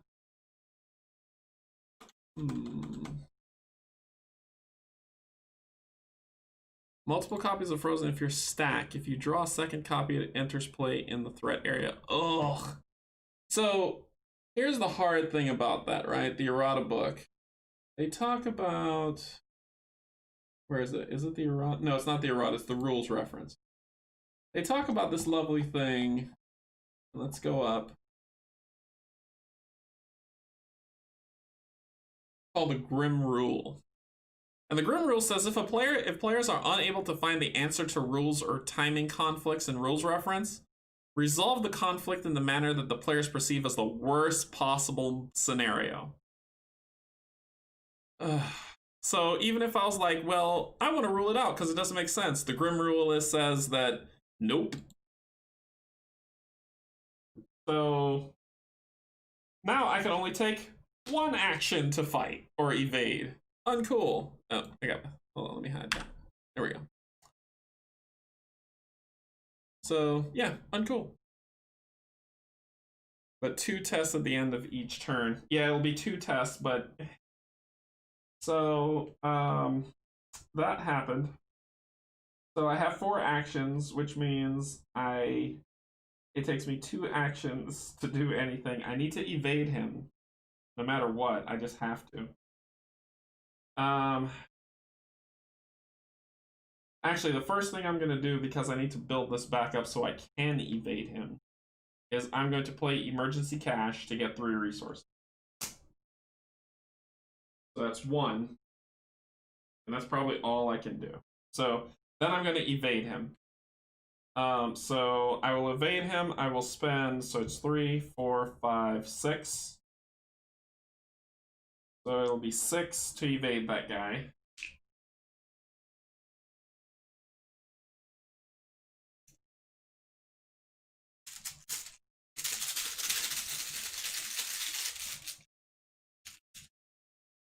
I evade him. He's exhausted. This guy's getting tired of trying to punch me, and I know you're getting tired of me evading him, but that's all I can do. So that's 2 actions of my 4 to do that.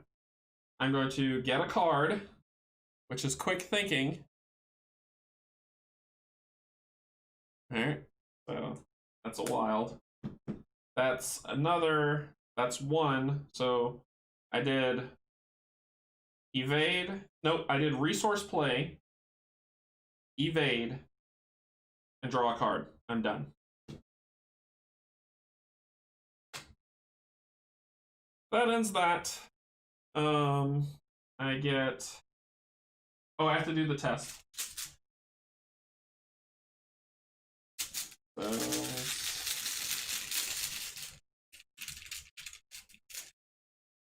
-1 of 3, which is 2. Fail 1.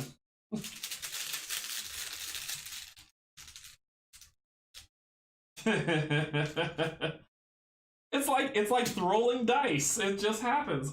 So enemy phase, they don't do anything. No one's ever exhausted anymore. I get 2 resources. I get a card. Sneak attack. Deal 2 damage to an exhausted enemy at your location. Thank you. So I can start killing this idiot. And so I evade and then I play a card. That's the point. Then that's that. Check my hand size. The Doom token advances. So horrible things. Horrible, horrible things. A feral beast, roughly humanoid with a canine cast and hooves for feet, tears through the ground in front of you. Below the floor, you can see vast tunnels beneath your house. Fiendish howling echoes from deep within the underground caverns. Shuffle the encounter discarded pile into your into the encounter deck. Discard cards from the top of the encounter deck until a ghoul enemy is discarded. The lead investigator draws that enemy.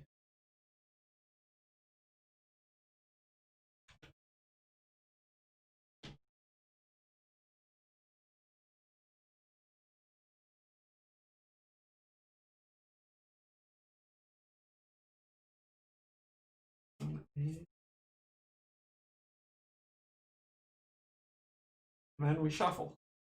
And we do horrible things.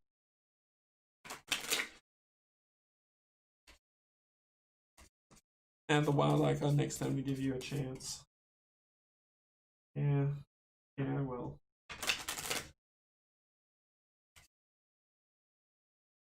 I'll just kind of shuffle it up. Good.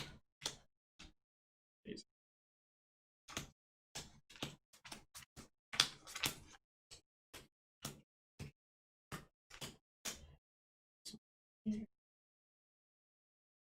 This one.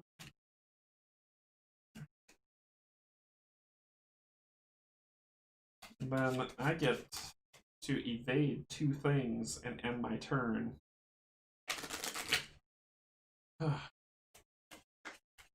Here we go. Hey, ghoul. He becomes my problem. He hits me for 1 and 1 sanity. 1 damage and 1 sanity, 2 health, 2 to evade, 2 to fight. So guess what I get to do my next round? Alright, so I just need to exhaust both of them. That's all I can do. Okay. So that was the what was that? That was this. That was the Mythos phase. So then the next thing happens. Just the Ghoul Priest. What do you mean? Because according to this thing, it says, until a ghoul enemy is discarded, the lead investigator draws that enemy. Needs to be evaded, and if you can kill it, you win. Oh, yeah. If I can kill it. You hear a crazy howl outside, and suddenly all the creatures turn their attention to that sound. They rush to escape the house, breaking down doors and clawing at everything on their way. Forced. At the end of the enemy phase, each engaged ghoul enemy moves 1 location towards the parlor. Forced. At the end of the round, place 1 doom token on this agenda for each ghoul enemy in the hallway or parlor. Alright. My turn. No, not my turn. This happens. Ancient Evils. Place 1 doom token on the current agenda. This effect can cause the current agenda to advance. So we already begin the pain. Okay, now my turn. Alright. Time to evade the Ghoul Priest. Timer. So I will spend 3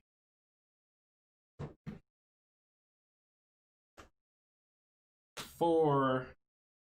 That's 3, 4, 5, 6 to try to evade him. Sneak attack is worth the damage. Oh yeah, I'm sneak attacking him. Don't worry about that. That's happening. All right. So I evade him. That's 1. Nope, 2. That's 2 of 4. Then I will play sneak attack for these 2 to punch him in the face for 2. So he takes 2 damage. So that was 3. That was 3.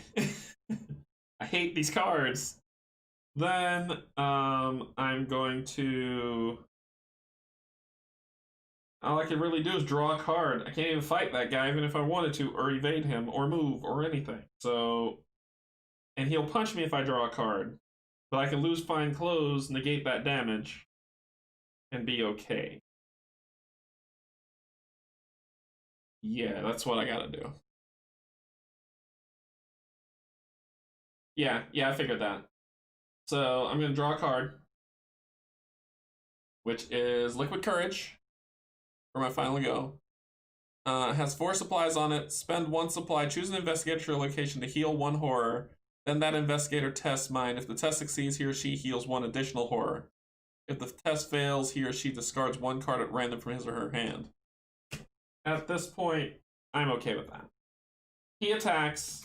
I throw my clothes at him, and he attacks my clothes for the damage to not hurt me. So clothes has these health abilities at the bottom that you can use in place. And then that ends the round. I'm done. So, enemy's attack phase. Well, he was exhausted, right? When he attacked the clothes for me doing that, he became exhausted. Then, oh, yeah.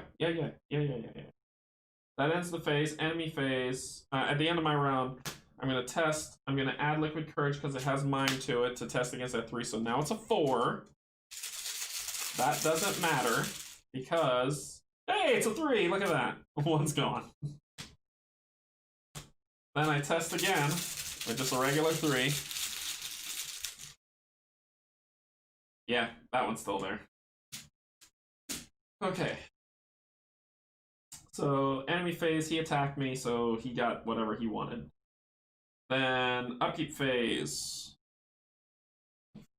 I don't have a wild card. I already used the wild card to evade him. All I have is one card left, which is the security dog, the guard dog. I'll get rid of one. What? Oh, I did. I got rid of fine clothes. So let's see.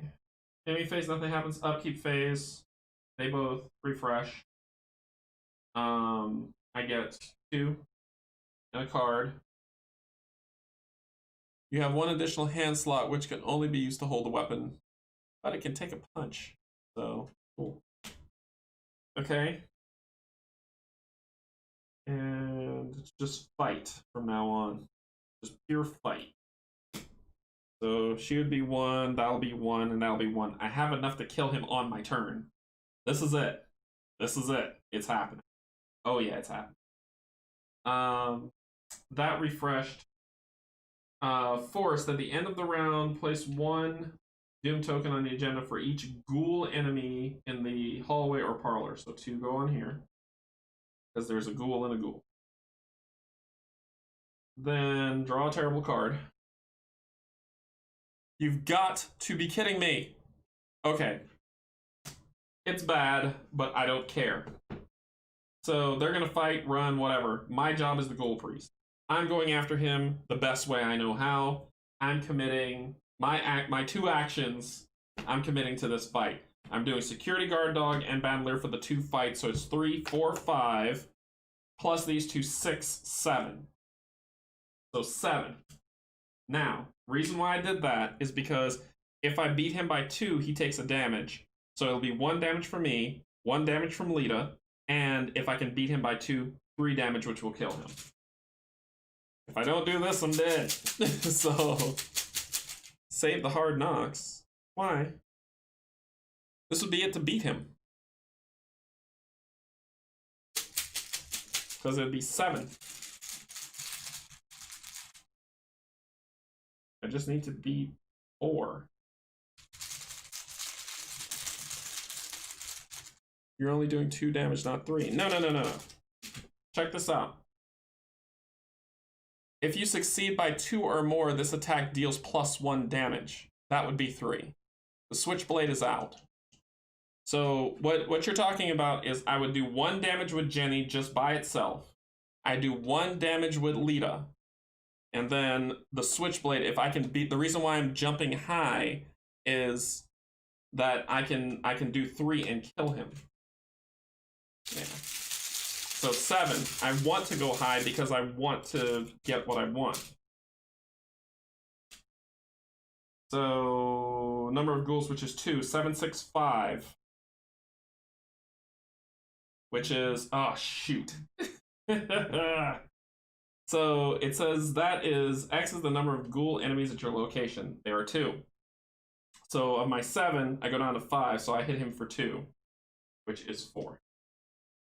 So I just have to hit him 1 more time and then I win. So that is 2. So that's, what did I do? I did something. No, that was 2. So I did for that fight. All right. So that's 2 actions. I have 2 more left.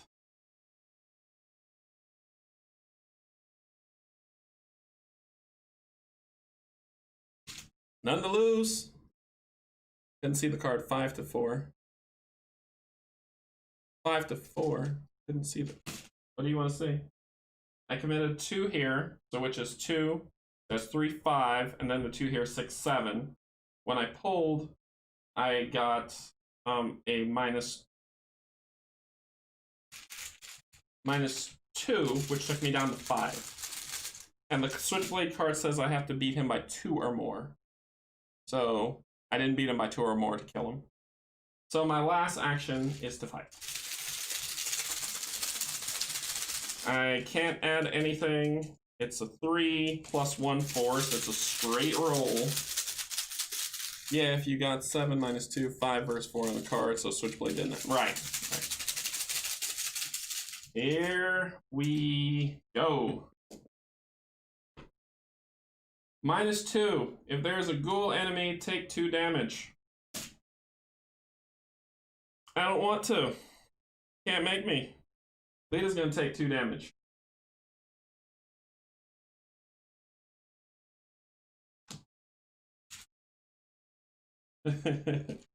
Okay. Well, that's all I got. That was unfortunate. So let's see what we're coming up to the end. So, enemy phase. They punch. I don't want to go crazy. So bye-bye extra action. He punches 1/1. I'll take that because I'll take that. So 4, and I'm down to 1 sanity.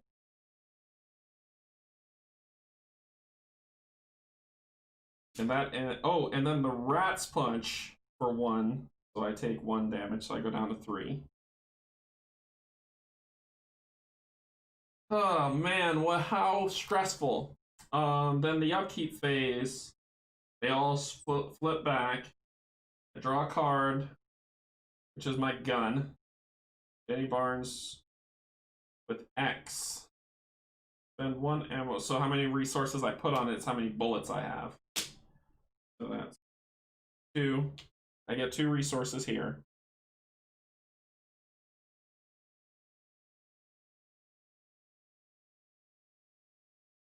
This could help me win, maybe. No, it's a handed thing. I don't have the bandolier in my hand. I can't. I've already got 2 weapons in. I could lose the switchblade and the flashlight to get it. Oh no, I didn't put it. Oh, and the frozen test. The frozen and fear test. -1. If you fail, take a horror. I failed. Hey, look! I lost! Because before the upkeep, I would have done that. Yep. So I took a horror, I went crazy. What happens when you go crazy? Did you lose the game? Do you have to start over? No. You keep on going. Because if you flip open the book, and you put it on Lita. Oh, I can put it on Lita. Thank you. I didn't lose yet. Thank you. So Lita takes a horror. But I still am frozen in fear. I drew my card, I got my resources, they refreshed. 2 on the Doom token. And it says that ghouls, at the end of each enemy phase, each unengaged ghoul enemy moves to the location towards the parlor. So, sorry, it would be 3. I missed 1. So I didn't do that right. So it's at 2, 4, 6. It would be another one, because there's 3 in here.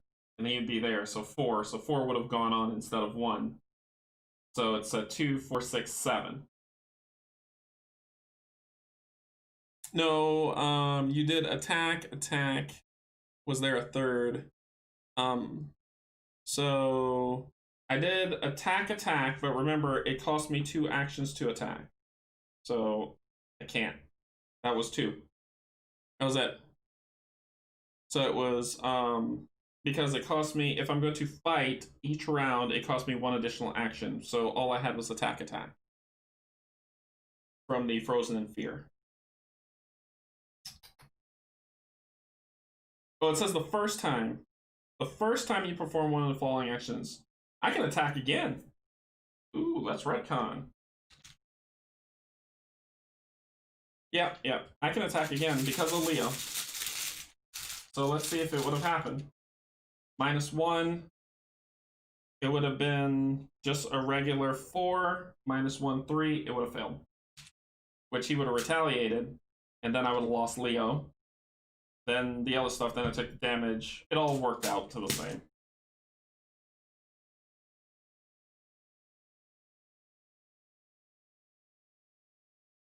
Yeah, it all worked out the same. The same damage would have happened. Because I would have failed, he would have retaliated, Leo would have been lost. which would have exhausted him. He would have attacked. I'd lost. I took the damage. I'd put that damage on Lita. Actually, I would put his damage. I put that damage on Lita, and then I put this damage on Lita, and then I put this rat hit on Lita, and that's where it would have been. Because I took the damage. I took this damage. I took this damage. The card put that on Lita. Yep, it would have worked out the same. Yep, the first time I read it too. I read it too. All right, so where was I? I pulled the Mythos card. No, I did not. This is where I was.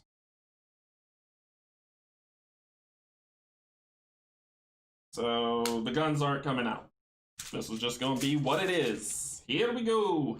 So it will be 3, 4, 5, 6. So it'll be 6. 6. 6. Oh my gosh. I did Hard Knocks and Switchblade. That's what made it 6. But it didn't matter. I failed. When I pull the symbol, it means you fail. I was not meant to win this scenario. So I failed hard. Oh gosh. So that was 1. That was 1. Well, 2. And then I got 2 more, and then I got 1 more turn because I don't have Leo anymore. So I got 1 more turn.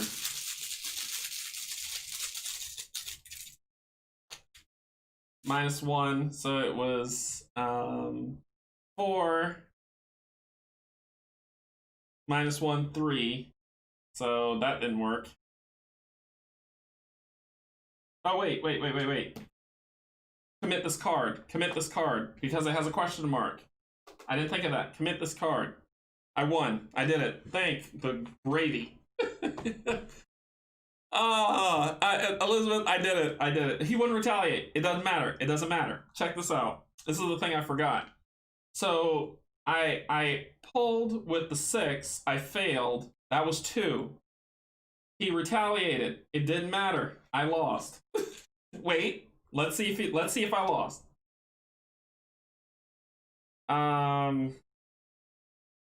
He would attack 2 and 2. I'll throw Lita to the wolves. So she dies.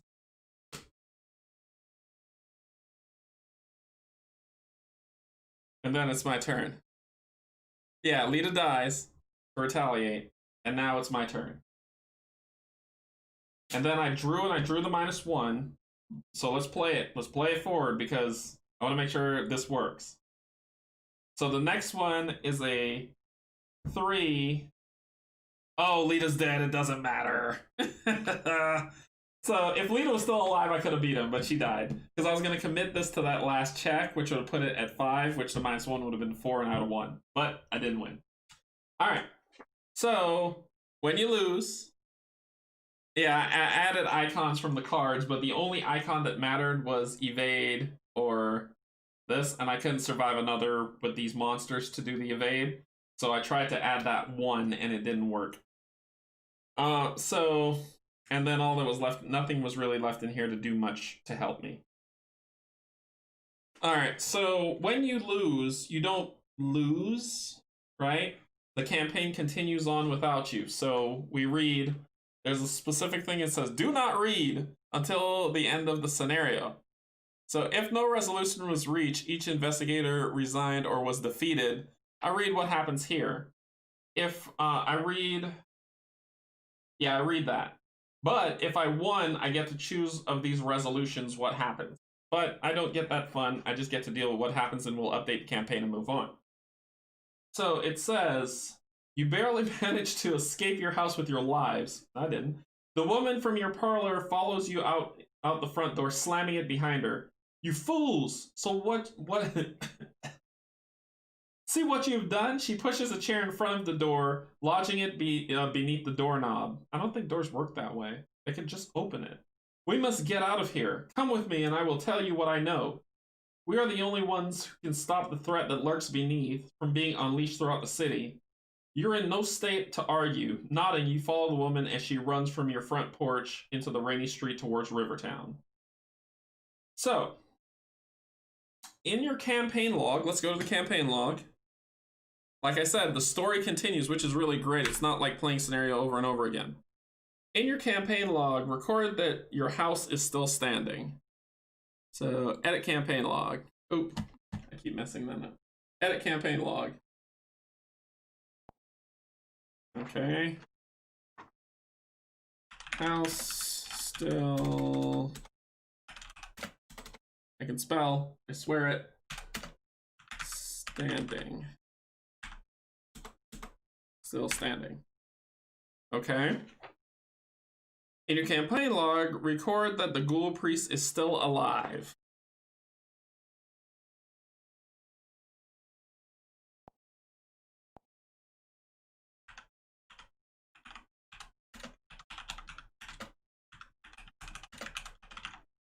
Okay.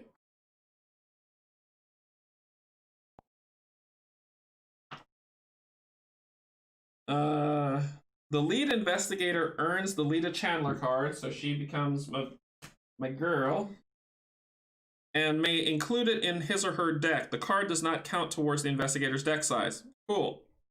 Each investigator earns experience equal to the victory X value of each card in the victory display. Remember to add eligible locations to the victory display. Each investigator earns 2 bonus experience as he or she gains insight into the hidden world of the mythos. So I get 2 bonus experience plus I didn't kill the cultist, the leader, so I don't get his experience. I didn't kill that side, so I just get 2. Nope, 1, 3, 4. I get 4 because there's 1 here and there's 1 here. I get 4 experience. Not 3, 4, because I get 2. And then 1 for attic, 1 for cellar. 4.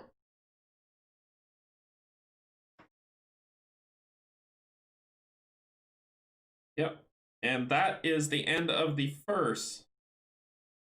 If the investigator dies, which she didn't die, she just kind of... I think she went mad before she died because she took the 2 and then that. So she's still alive. I had 1 clue left. Oh, I did have 1 clue left on it. 3. You're right. I have to get all the clues to get the victory. So 3. I get 3 experience, and we go on to the next scenario. So let me set that up. And we didn't lose this madness. Now watch the setup of this, right? This is the thing I like. We go to scenario 2, and I'll upgrade my cards in a second. I'll show you all that. Some intros happen based on what has happened. So, scenario 2 setup, we get, grab all this, not that. Go to the side. Here, here. Oh, and I take a trauma. So I take 1 trauma because I didn't find my sister. Record 1 trauma. Proceed. That was weird. Well, anyway, I got a trauma. Trauma from investigator defeat is handled during scenario resolution. Yeah, but this is a different trauma. Okay. Oh, I see what they're saying.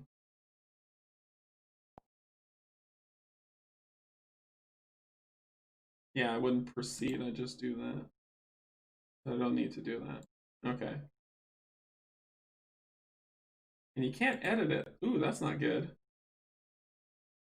Let's hope it doesn't do the proceed. Let's see. If I go back, gathering. Oh, it's waiting for me to proceed with it. Oh, the ghoul made me insane. You're right, you're right, you're right. I would have 2 trauma. So I have a physical, Jenny Barnes has a trauma. And I have a mental trauma. Here we go. There we go. So I got a mental trauma, and I got a trauma from from going insane. So let's set up the next scenario. All right. So out of this deck, we need these cards. And see, all I'm doing is symbol matching, right? Oh, there's big old things in the way. Sorry. All I'm doing is symbol matching here. Yeah, I did. Oh, I'll change the one to mental. I'll change it to mental. I just set it as blank, but I'll change it to mental trauma. No problem. All right. So let's see. What was I doing with that thing? Nope. No. Not the rat. Not the torch.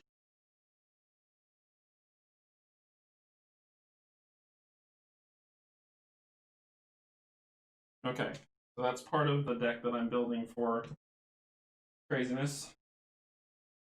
Then you pull out all this stuff, right? And this is half of madness. So I'm doing. Luckily, these ones I divided so it won't be like me shuffling through every single one. I just need to find a section. Here we go. So here's, nope, that's not one of them. This is one of them. 1, 2, 3, 4, 5. Boom. Next one. And this one.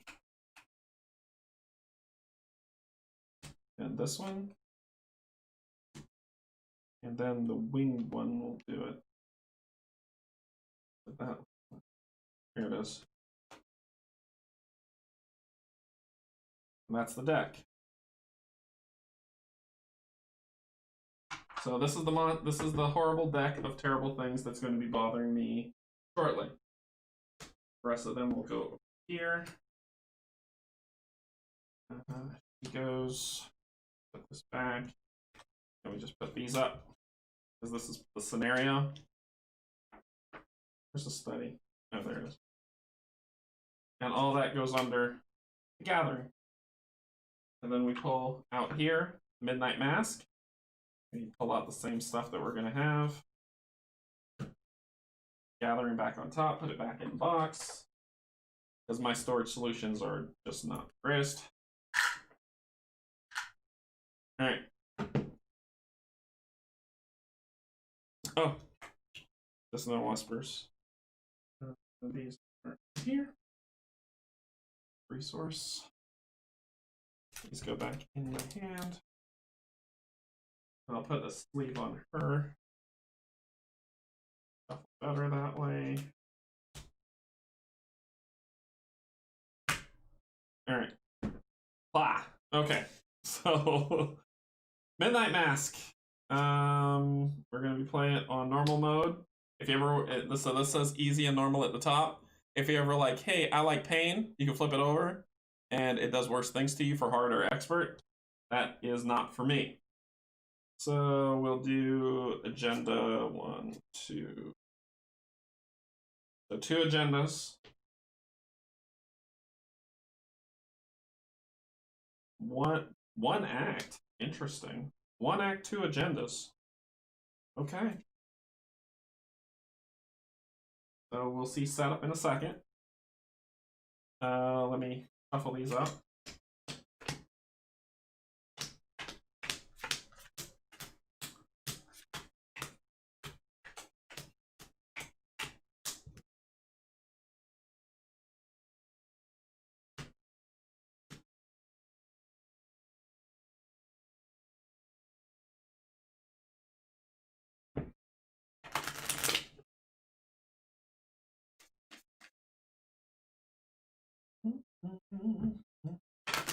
I've had this song stuck in my head all day.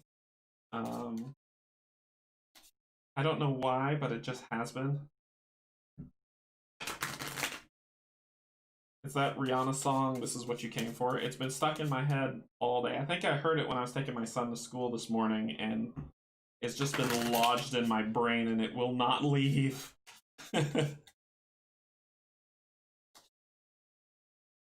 Yeah, I'm not doing the return to scenarios. I'm sticking with the campaign. The return to scenarios are basically the same scenarios. They've just beefed it up a little bit. They've added more. It's the exact same scenario. It's just they beefed it up. All right. Okay, that's that. Then we shuffle her. We set up the scenario. I put that -1 back in the bag. And then we go from there.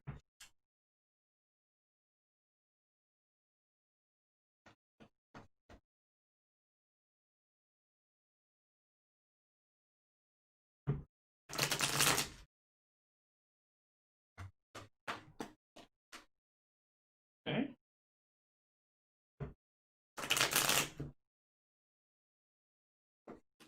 All right, shuffled up. Okay, we've got everything set. The Cult of Umbreth encounter set aside as a separate cultist deck. Oh, it's a face thing to do, Hickey. Set the face people. Let's find the face people. It's a different song. Not the same song. Where are the face people?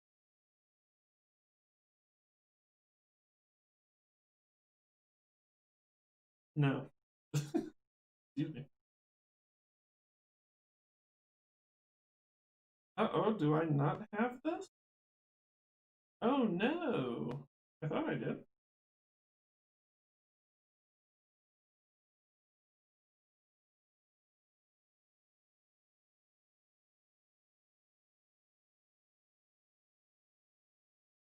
So the symbols that they're showing, I'll look up in a second. Hold on. I'm just looking through here. Give me a second.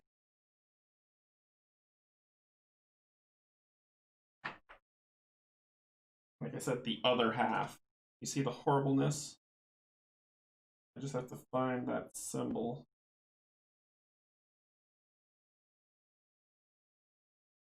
Nope, that's not it.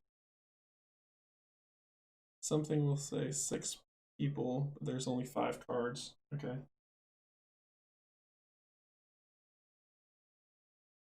Nope, that's not it. I don't think I have these because these are Dunwich cards. Uh-oh, SpaghettiOs. Might have to... Yeah, I'm not seeing them.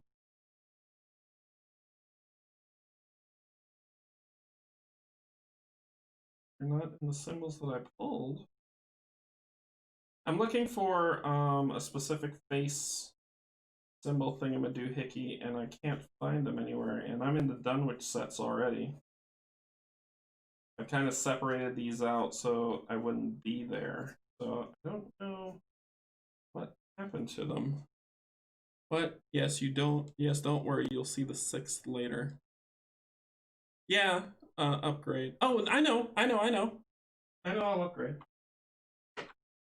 Calm down. I'll get there. I'm just setting up the encounter, and then I'll do my upgrade. All in time. All in time. I will upgrade. I just need to find these cards. I don't have them. Why? I for no have them.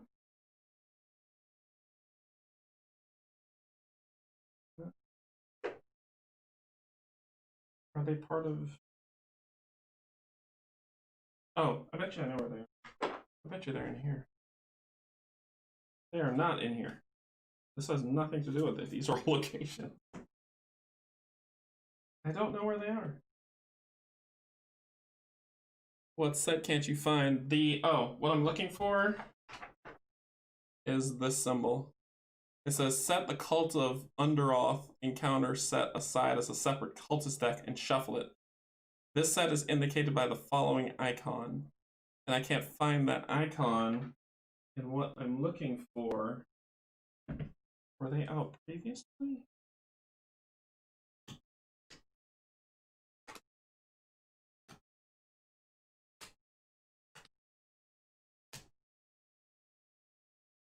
Make sure I do this properly.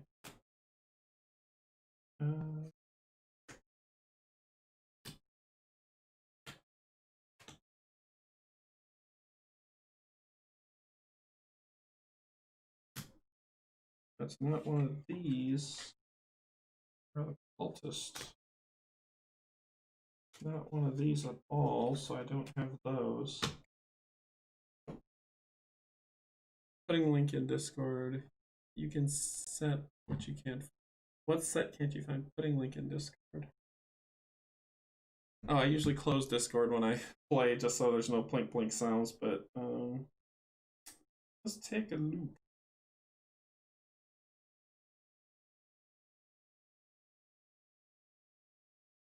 Yeah, when you send it over, I'll see it on my phone. I'll look through one more time. Sorry, everybody. I'm just trying to.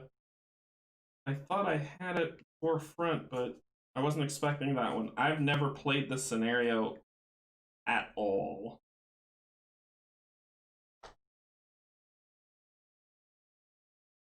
And I can't seem to find that card.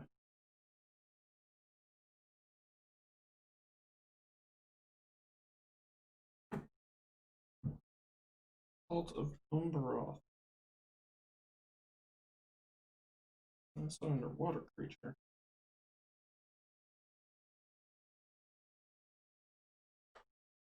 Where in the world would that be? Did I overshoot?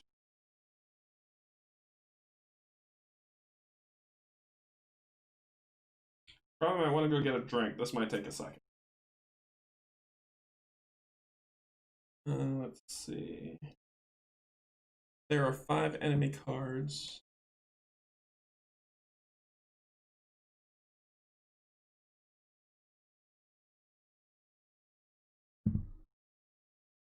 Yeah, I'm looking for the symbol, but I don't see it.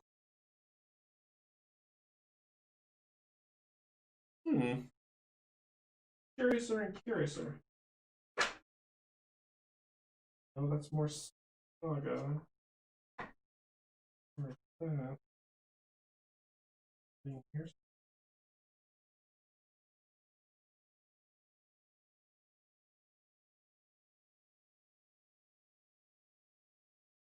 This is what happens when you have a lot of cards. You have to go through all of them. Oh boy. What about if they're in here? Are they in here? I saw some enemy cards in here. Mob Enforcer, enemy. That's a basic weakness. Stubborn Detective. Silver Twilight Acolyte. Nope, that all says enemy cards. Maybe check errata might be a misprint. You're probably right. Let's take a look. Let's go to errata and check it out. Extra C. And let's go to the errata.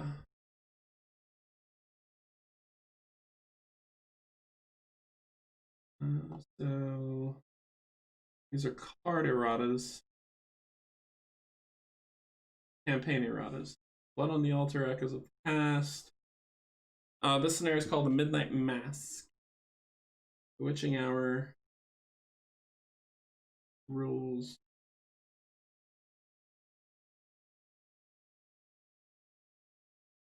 Yeah, no, they should be there. Card names you are looking for are Wolfman, Drew the Cannibal, Herman Collins, the Undertaker.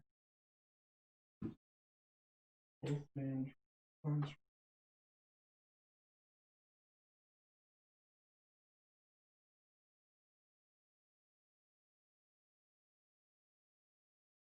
Looking. Yeah, I'm looking.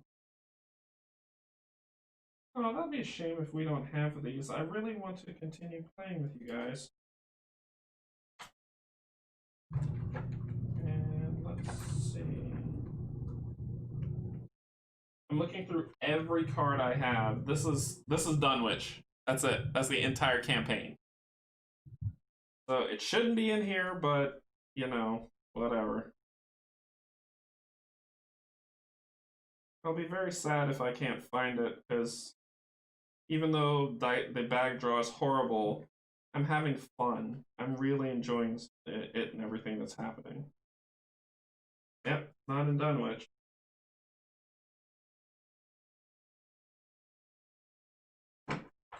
So I'm going through every card I got, which is just 2 quick ones. So like I said, if you want to get a drink, get a drink. Not there, not there.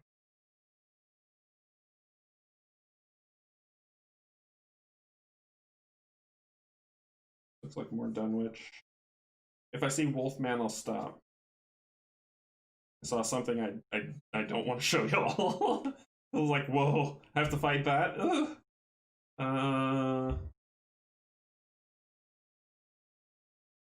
It's not in Dunwich, it's all in core. It's all in core. And it should be in this set. Wolfman. Ah, Wolfman. Okay, found it. Wolfman, Henry Collins, Peter Warren, Victoria, Ruth. I found them. Got them. I got them all. So there are 1, 2, 3, 4, 5, and you said don't worry. I got them. Found them all. So shuffle them up. They were in an odd place. So got them all. It says shuffle them into their own pile. And then I'll do an upgrade because I know some people have probably gone to use the bathroom or hate me because I, it's like, hey, I hate that guy. Don't hate me. All right, separate pile over here. Choose one of the 2 downtown locations and one of the 2 south side locations at random and put them in play. Okay. Location, south side. Location, downtown.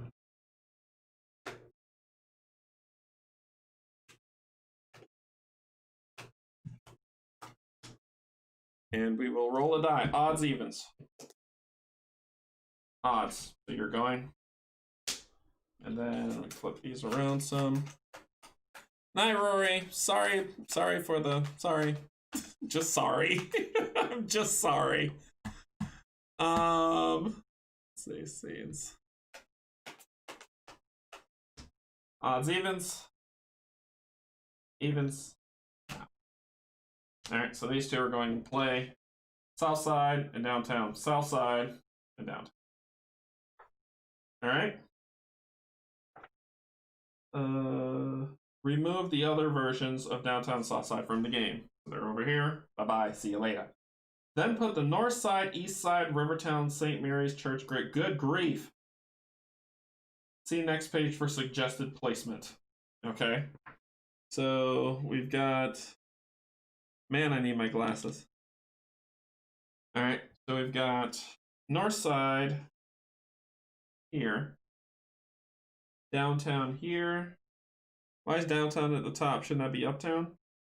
East down here.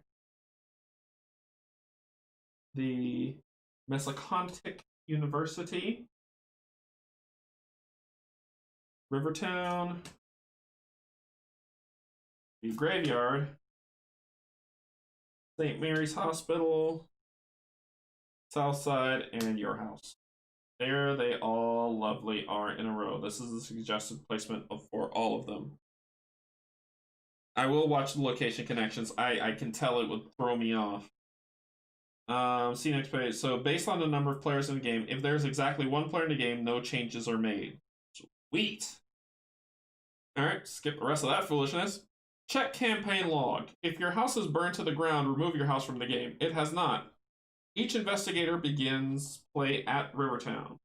And I'll flip that in a second. I will upgrade, haven't forgotten. Shuffle the remainder of the encounter cards to form the encounter deck. Check the campaign log. If the ghoul priest is still alive, shuffle it into the encounter deck. Okay. Ghoul priest-o-matic.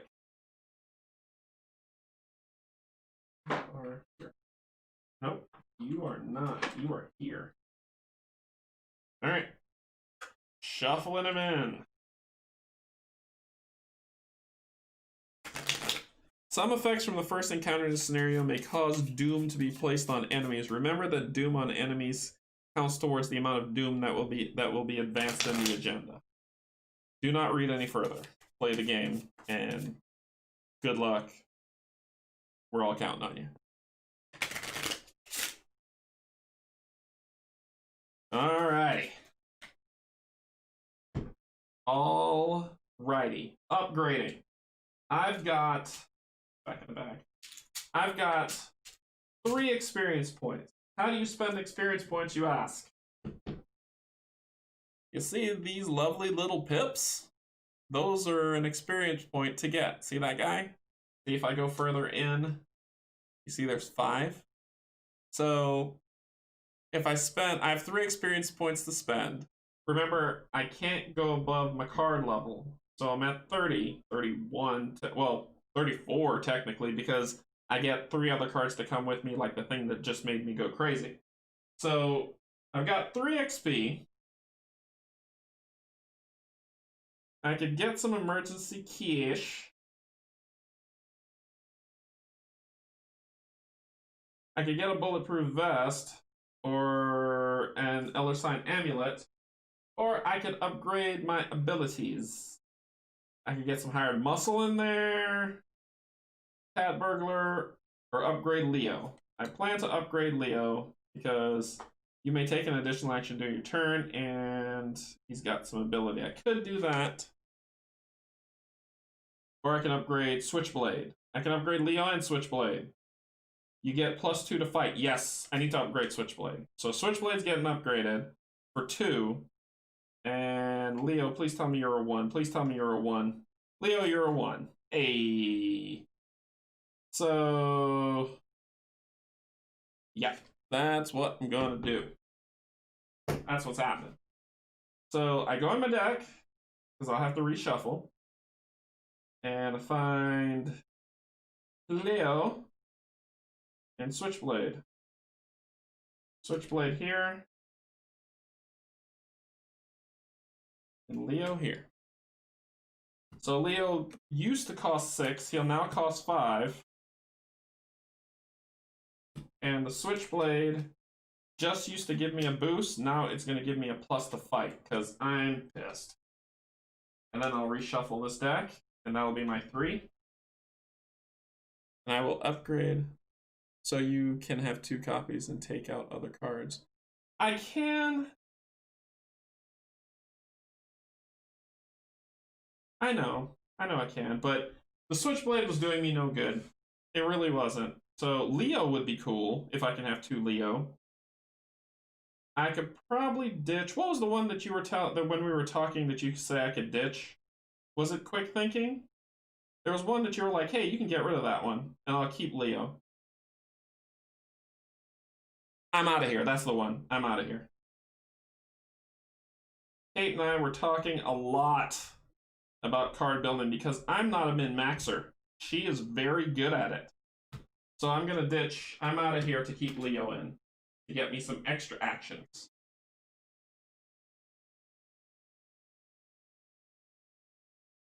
You may want fine clothes for the extra sanity. Yeah, I'm keeping fine clothes. I'm out of here. I remember that one. So 2 Leos, if I'm able to play both of them, you know what that means? More turns. So let's shuffle, shuffle, shuffle.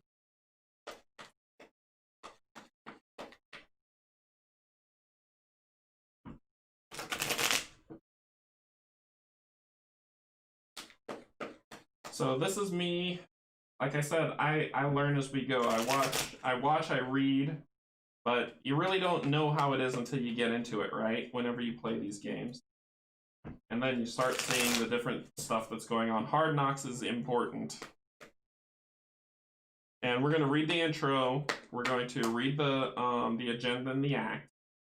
We're going to flip Rivertown. And then we're going to hope to good gravy we do okay. All right. So, intro. If Lita was forced to find others to help her, read intro 1. Otherwise, read intro 2. Cool.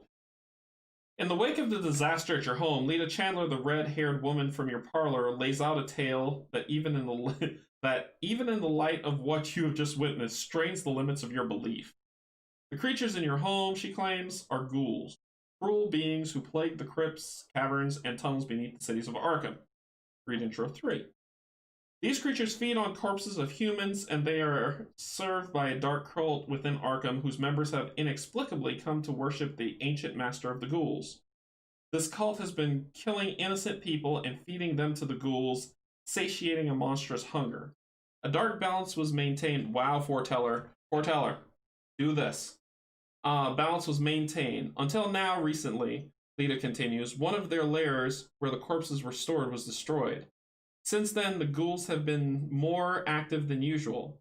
I have tracked their movement and tried my best to stop them from running amok throughout the city, but I think there is something worse going on.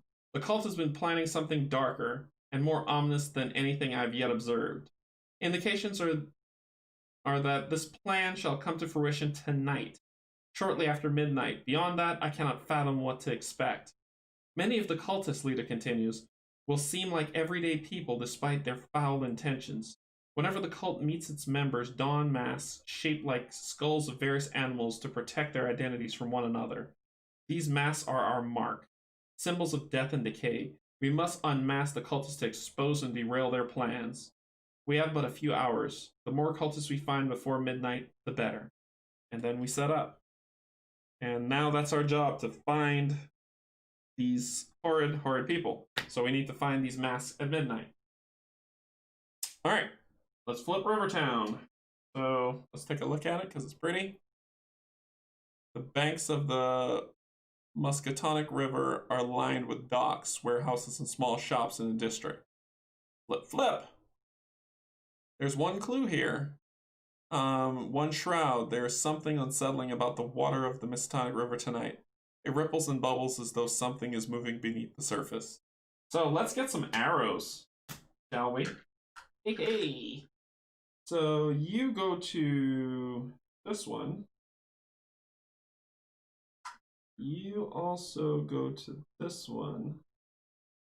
I don't have enough arrows. You go to... you don't go to plus. Plus goes here.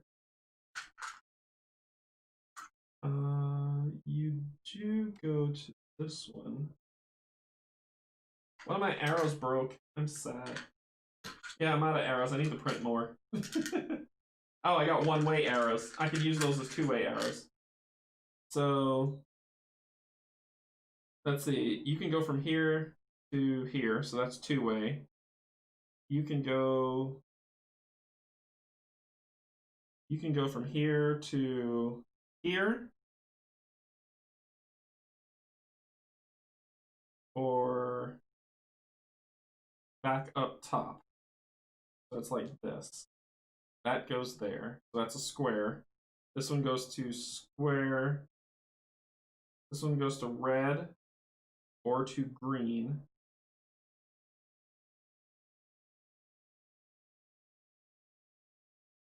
This one I need to print more of these. I even got like the split one, right?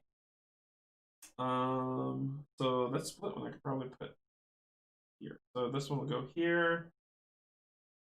This one goes, nothing goes here. Oh yeah, this one goes here. Two-way. This one goes here. Two-way. I'll use these one-way arrows as two-way. Oh my gosh, this is insane.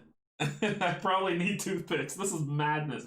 I need to print more of these, so this is just going to get in my way and confuse me. I will pay attention, and I'm sure you'll keep me honest in the chat. Okay, so draw 5. 1, 2, 3, 4, 5. Let's take a look at what we got. We got Luca, the new one. Awesome. We've got, oh, and I get 5 resources to start. 1, 2, 3, 4, 5. So he can come out first if I want. And get my action back. Burglary. I mean, it might be helpful. Elusive is definitely could be helpful. Contraband. Ooh, arcane studies. Where were you last round when I needed you? Okay, I want arcane studies. Contraband, I had burglary. I want Luca and arcane studies. Contraband is for when I get weapons, so I really don't need one now. I could mulligan that. Elusive, I could possibly use fast play. I could disengage and run. So I don't have to fight. Burglary, I'm not really needing resources, so I'm gonna mulligan these two. Draw 2 new cards. Overpower and guard dog, so I got something to help me, and then a pointless card. So then I will reshuffle these in here.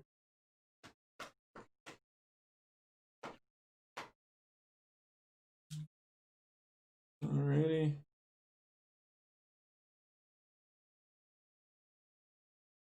Shuffle, shuffle, shuffle, shuffle.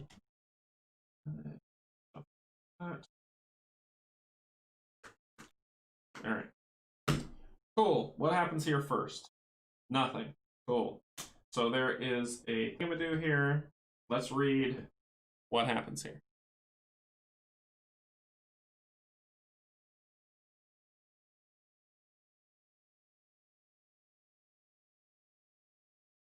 Okay. So, predator or prey. Lita seems convinced of a conspiracy within the city of Arkham. She believes that a secret cult serves the ghouls that live in the crypts beneath the city, and that several of the cult's prominent members are scattered throughout Arkham. As you begin searching for them, you can't shake the feeling that you too are being hunted. I can use an action to resign. You don't want to risk taking too long, so you head to safety with the information you've gathered. 1 act. Even though it says 1A, that makes no sense.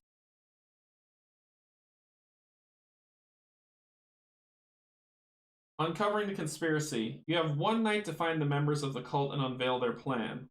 The more members of the cult you can find and interrogate before midnight, the better. The investigators spend 2 clues per investigator as a group. Draw the top card of the cultist deck. This one.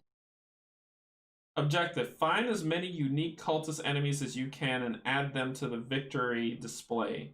If there are 6 unique cultist enemies in the victory display, advance. Note, not all 6 of them are in the cultist deck. Okay. Cool. Cool. Alright. So we skip the Mythos phase for once. We get, let me push her back up to 6, 7, 8, and 6, 7. I am just all over the place right now. There we go. So I got our health and everything back up, and we've got our stuff of what we're gonna do. All right, so there is a clue token here. So what can I do to get this party started? First thing I'm gonna do is I'm going to play 2. Put down Arcane Studies. And then I'm going to search a second action to get that clue. You start at your house. It didn't say I started at my house. It said I started at Rivertown.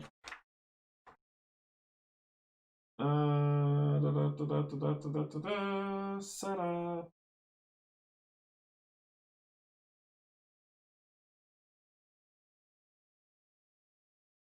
Choose one of the 2 downtown locations. Remove the other version of downtown and south side from the game. Then put the north side, east side, and your house locations. Based on the number of players, nothing changes.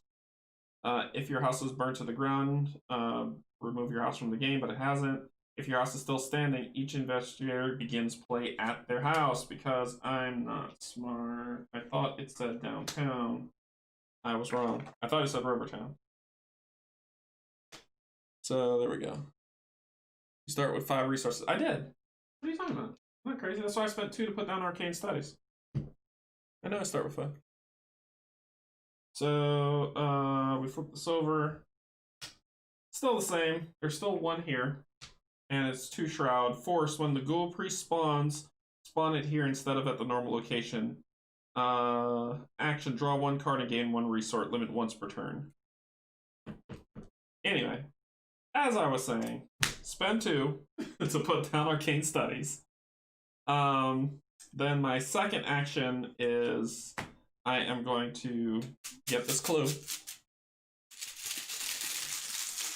So I'm at 4. Oh, I'm at 4.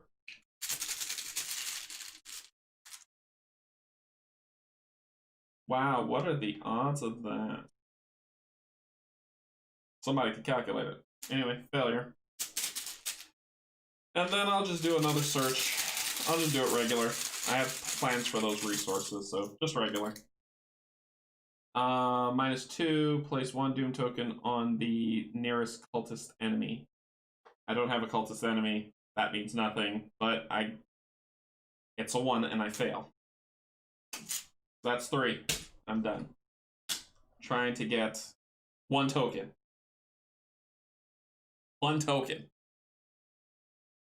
Alright, so no enemies about. I get 2. Get a card, which is the next Leo. This is good. This is good news. I have 5 cards. Refresh. Let's see. Place 1 Doom token on the agenda. Draw a silly card. On Wings of Darkness. Test. If you fail, take 1 damage and 1 horror, then disengage from each non-Night Gaunt enemy engaged with you and move to the central location. I don't have any, but I'll probably get moved to Rivertown. But I'm going to test. I'm at 3. That'll put me at 4. That's all I can do. 4, because I don't have hard knocks. So 4.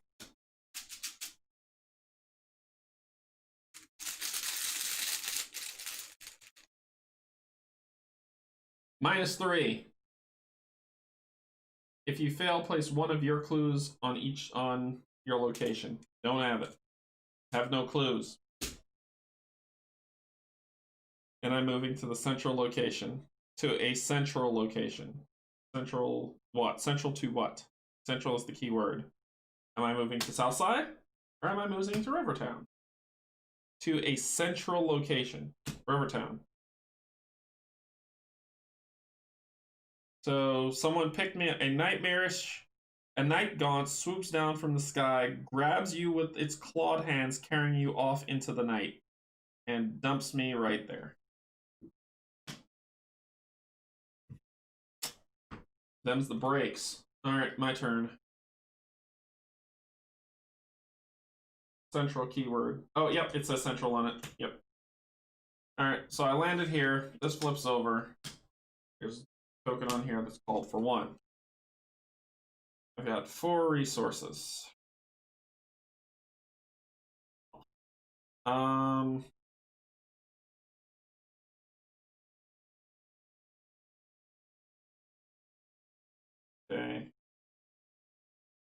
I need to get some turns out, so I'll just go for the resource.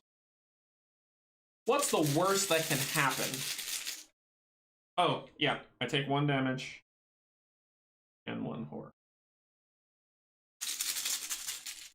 What's the worst that could happen? -3. Hey, fail. Hard. And I have no clues. Action number 2. Whatever, you know.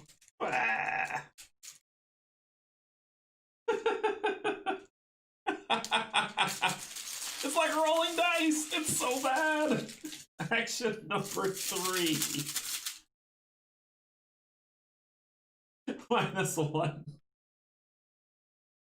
I'm laughing because, I mean, I think I'm a magnet for just bad things like this to happen.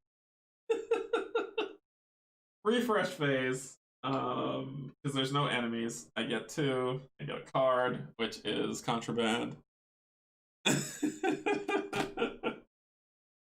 Place a doom token on here. Draw a card. False lead. Revelation. If you have no clues, false lead gains surge, which means it happens again. If you have one or more clues, test knowledge 4 for each point you fail. Place one of your clues at your location.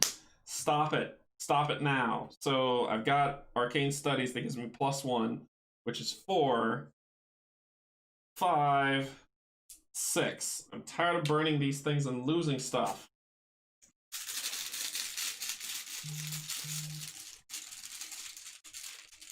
Give me 1 sec. I'll fix that in a second. +1. Oh, stupid thing. Go away. Go away, false lead. Alright. Where was I? Because that messed up my whole play. So you have 7 health and 4 sanity. Oh, because of the trauma. Because of the trauma. Yep. Because of the trauma. When you gain trauma, it takes away from your sanity. Alright, so I can't do anything I wanted to do whatsoever. So I move. I can move back to the house. I can spend an action to get a resource and draw a card. Yeah, I can move back to the house. Try to get this clue. But the ghoul priest can spawn there and make my life heck. So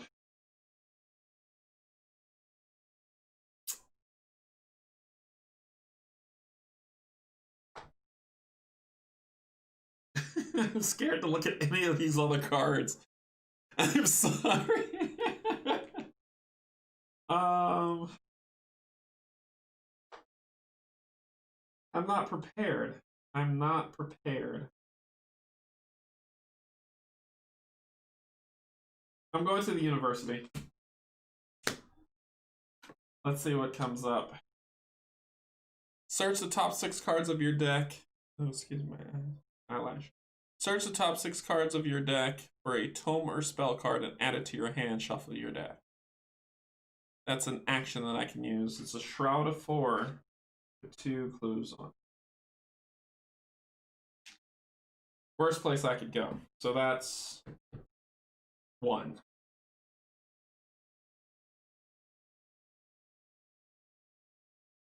Do I have a tome? I don't know if I have a tome. I don't think I have a book. He's a rogue. Yeah. I'm going to...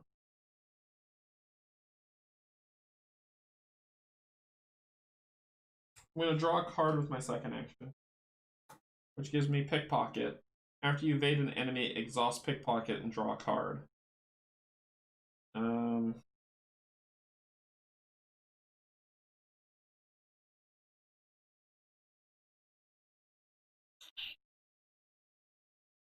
That was 2.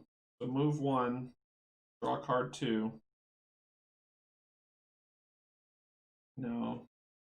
I need to find that other thing that makes that -2 to make it work. 3. I need to prep. I'll get a resource for 3. So that ends that. I'm exhausted. No enemies to fight. I gain 2 resources. Come on. And draw a card. Okay, so I can get a new weapon, a new body thing. So 2, 4, 6, 7. I'm at 7. Add a Doom token here. Draw a card. Haunting Night Gaunt. Hunter. Monster Night Gaunt. While attempting to evade Hunting Night Gaunt, double the negative modifier of each revealed chaos token. Oh my gosh. Ah! Okay, Jenny's not long for this world.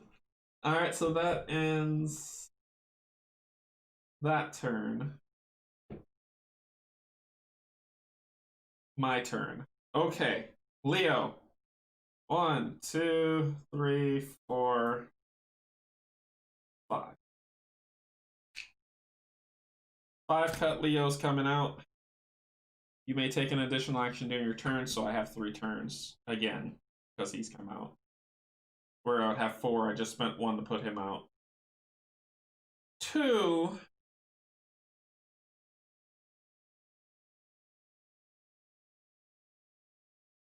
I want pickpocket out too. You take 1 damage and 1 horror. You're engaged with an enemy. Oh, I forgot. I forgot about that. 1, 2, 3, 4, 5. I forgot. 1, 2, 3, 4, 5. Yeah. I completely forgot him. He can't put him out. Grr. Grr. Angry. Angry face. I need to exhaust him so I can do stuff. I don't want to get rid of both Leos. Oh, I can't get rid of both Leos. They're books. They're not fleet.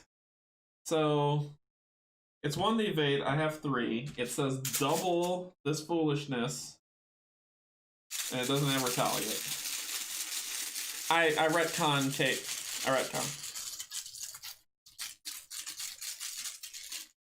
Okay.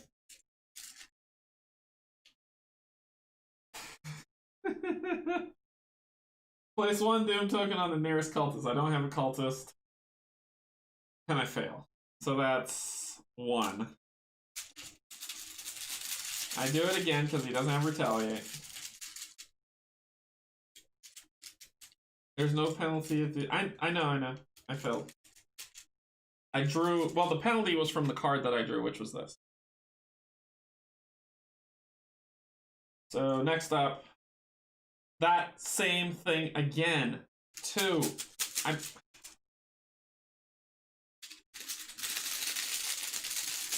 My last action.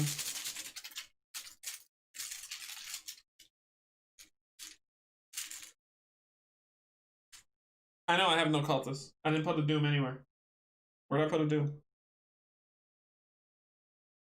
You have no cultists in play with no doom. I know.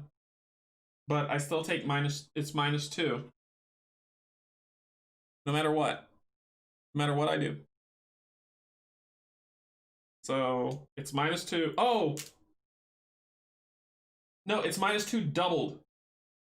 While attempting to evade Hunting Night Gaunt, double the negative modifier of each revealed chaos token. This thing says -2. Its double is -4. There's nothing I can do about that. So it's not -2, 1. It's just it's -4. I fail. -1, which is -2, which is okay. I succeed on my 3rd attempt to take it out. Yep. I'm reading. I'm definitely reading. It's because I tried to evade him. The Shroud came out. The Shroud is a -2. His thing says, when attempting to evade Hunting Night Gaunt, double the negative modifier of each revealed chaos token. So if it's -2, it's -2 again, and then that's 4, and that's what did it. Okay, so that was all my actions to just exhaust him so he won't punch me. What a waste. He's going to flip back, because what a waste. I get 2. Get a card. Quick thinking. If this skill test is successful by 2 or more, after it's resolved, you must immediately take an action as if it were your turn. This action does not count towards anything. So 2, 4, 6, 8. I have 8 cards. I have the maximum amount before I have to start discarding. Doom token.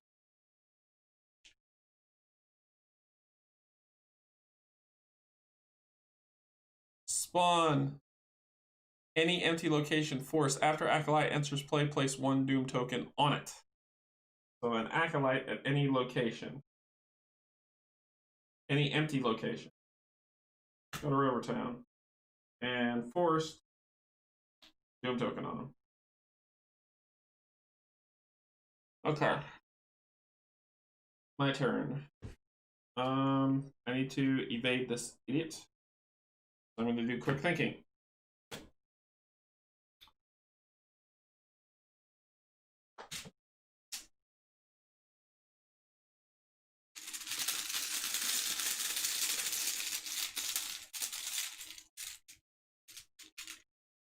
-2, -4. Which, actually, nope, that's 0. 1, wasted. I might as well just fight this thing. I mean, my gosh. Evade. Thank you.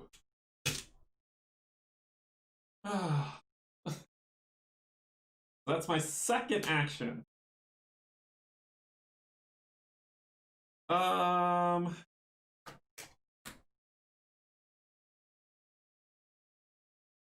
Yep, my negative was doubled.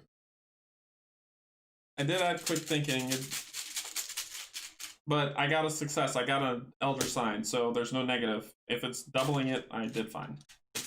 But I added it to the test just to... Oh, I was gone. It didn't matter. I still got it. I still won. It didn't matter.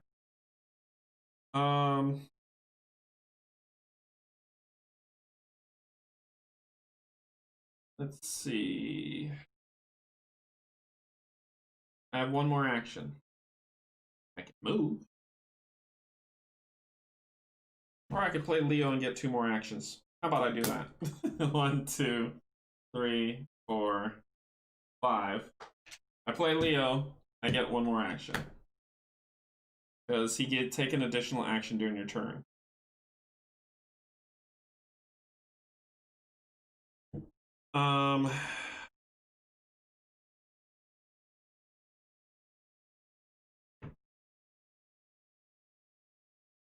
I gotta go to the rules and ask, can I only play 1 card a turn?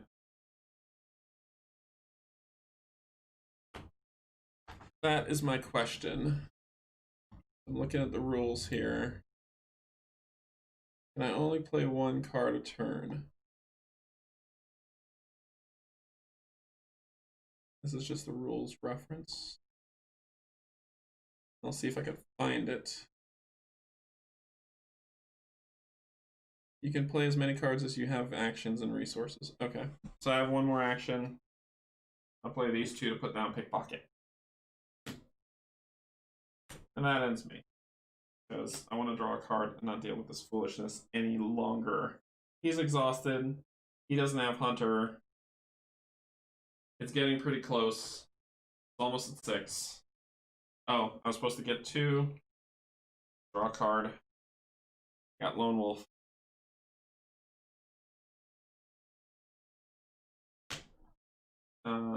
I put a Doom token there. I draw a card. Another Cultist in an empty space with a Doom token on him.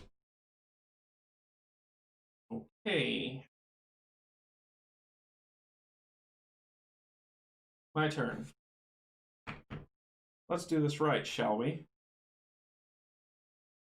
Let's spend Lone Wolf to add to the evade. So that's 3, 4.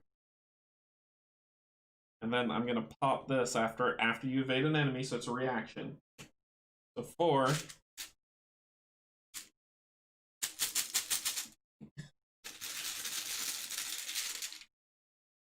I have 6 Doom, 1 from the Cultist.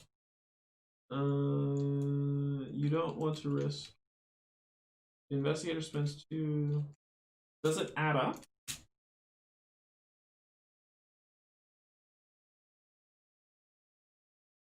You don't want to risk taking too long as you head to safety. Resign. Place 1 Doom on it.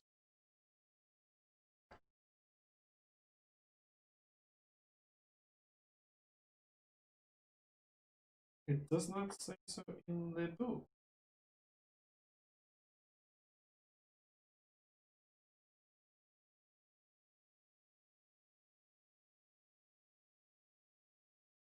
Okay.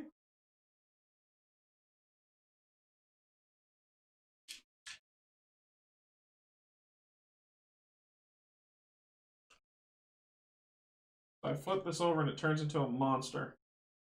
An elite monster. Prey. Engage with prey, most clues. +2 health per investigator while you are engaged with the mass hunter. I'm going to die. Okay, then the time is running short. The minutes pass quickly as your investigation continues. My word. Okay.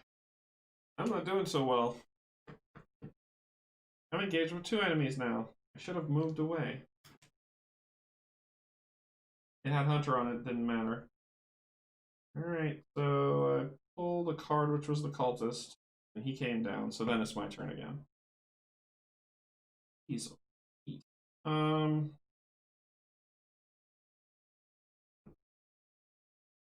clues for investigation as a group. Draw the top card of the cultist.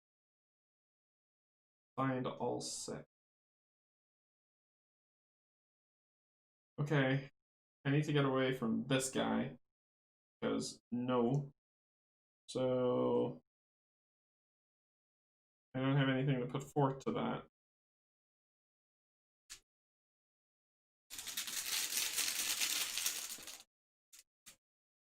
Hey! Hey! Hey! Hey! Preposterous sketches. Play only if there is a clue on your location. Draw 3 cards. Not yet. Because I need to get away from that guy. And I've got four turns instead of 3, so that's 1. -2. -4. That's 2. I might just take the hit and run. I did draw a card from Pickpocket. I drew this.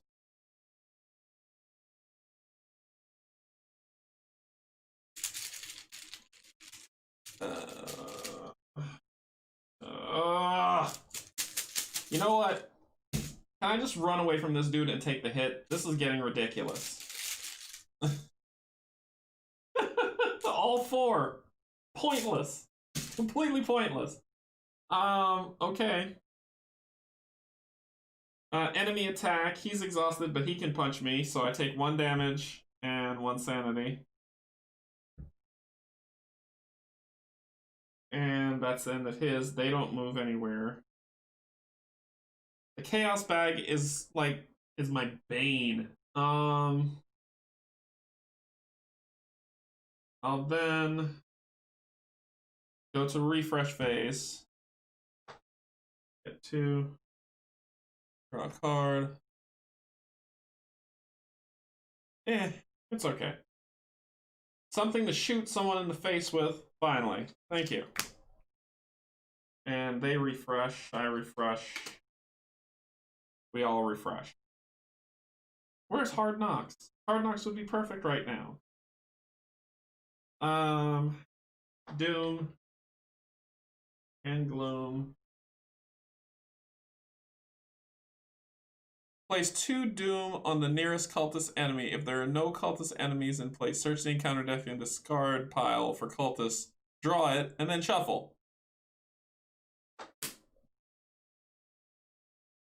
So we're at 4. Okay.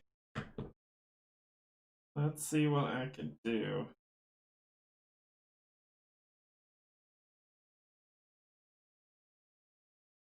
Okay. I'm gonna spend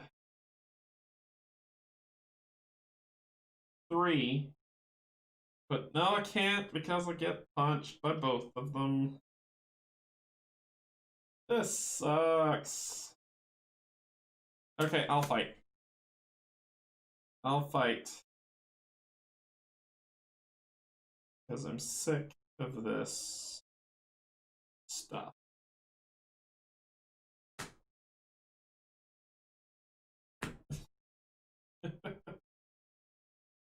The one who can do the most damage to me is this guy, the Masked Hunter. So I'm going to fight the Masked Hunter. I'm going to commit these 3 cards to the test. I saw you said Sanity only. I'm okay with taking. I'm going to commit these 3 cards to the test. He doesn't have Retaliate. Don't care. The Masked Hunter gets +2 health for each investigator, so he's at 6 health. I would only do 1 damage to him. That's pointless. That is so pointless. That is so pointless.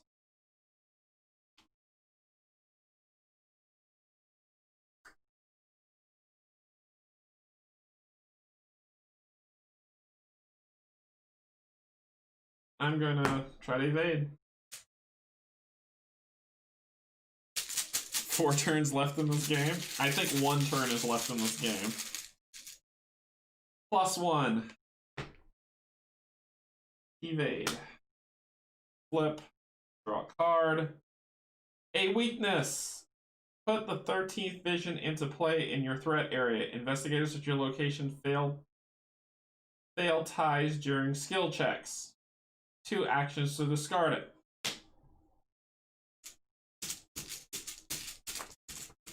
That was 1. Alright. Try to evade. 0. So I evade you. That's 2. Oh my gosh. Okay. So I evaded them. Can they get to this area from this area? They cannot. Okay. I will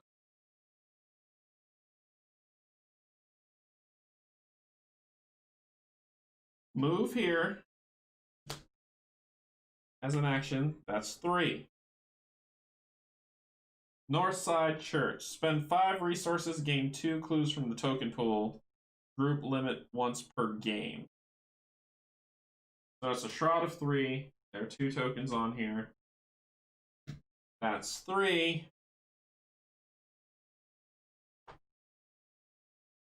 That's 4. Things. This just went bad fat. It really did. I'm trying to get away, so I go downtown. As an action, heal 3 horror. Cool. So there is 2 clues on here with a Shroud of 4. And that ends my turn. Enemy phase, they're exhausted because I finally got away. Finally. No ties to deal with. I'll deal with that in a second. So enemy phase, blah, refresh phase. They wake up being like, where, the who, the what, the why, and the how. I get 2 resources and a card. I get that back. Burglary, exhaust burglary, investigate. If you succeed, instead of discovering clues, gain 3 resources. Okay. Doom track is at 5. Draw one of these.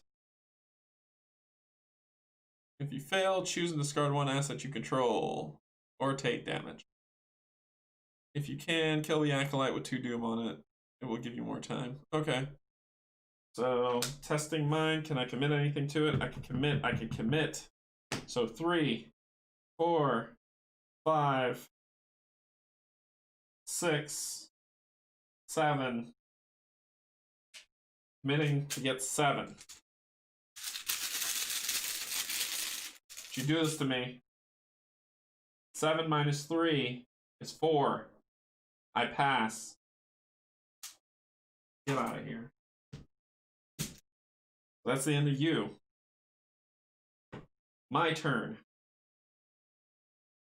Where's my gun? Where's my gun? Where's my gun? Where's my gun? Where's my gun? Okay. He only has 1 damage to punch. I just have to beat that punch. But I need to be able to do that. I have 4 turns. I'm going to spend these 3 to put down the Derringer. That's 1. 2. Shoot him. So I'm attacking him. With this, so it's going to be +2, so it's 5.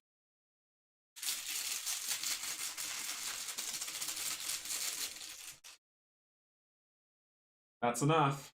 That kills him. He only had 1 health. Oh wait, I had to beat 3. Yep, I got 3. And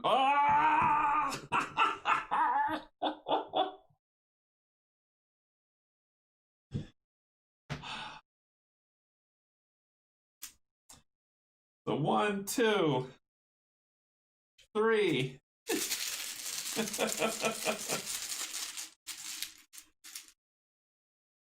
There we go. Now I beat him. I kill him. The Doom goes off of him. He dies. And then 4, I'm moving over to the graveyard. Forest, after you enter the graveyard, test 3. If you fail, you must either take 2 horror or move to Rivertown. So I don't have any more to put towards it. So I've got 3 for 3. Do I have anything here? Please, God. I do. So that's 3. Committing these 2. 4, 5. 5.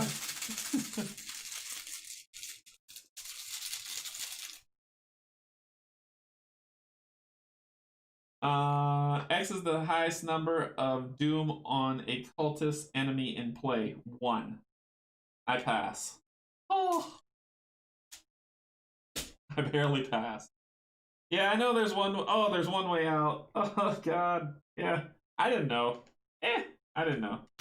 There's 2 clues here. So that's my 4. I'm done. Enemy turn. They have Hunter. They're coming to find me.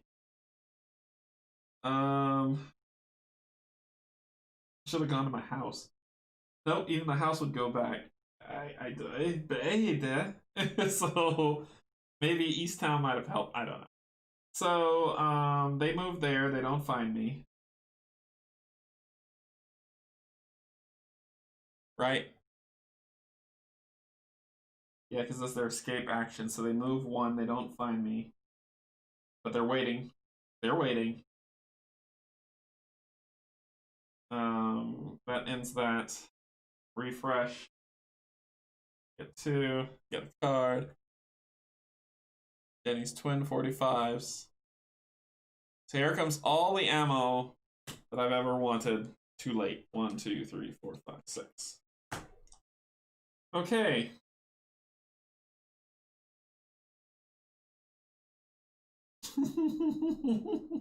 I've utterly failed this scenario. Mythos phase. Doom track. There are 4.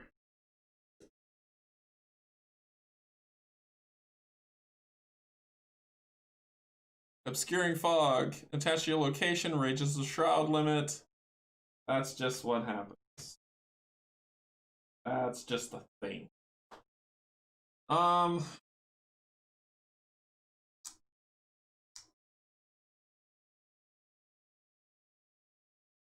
I can't. It's up to 3 now.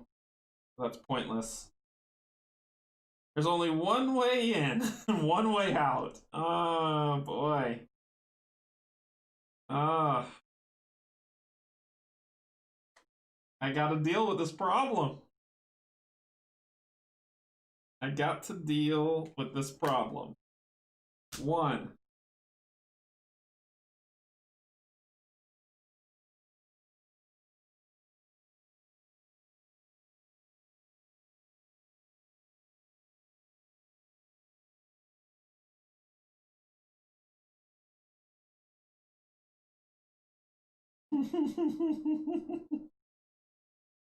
YOLO, I'm gonna fight him.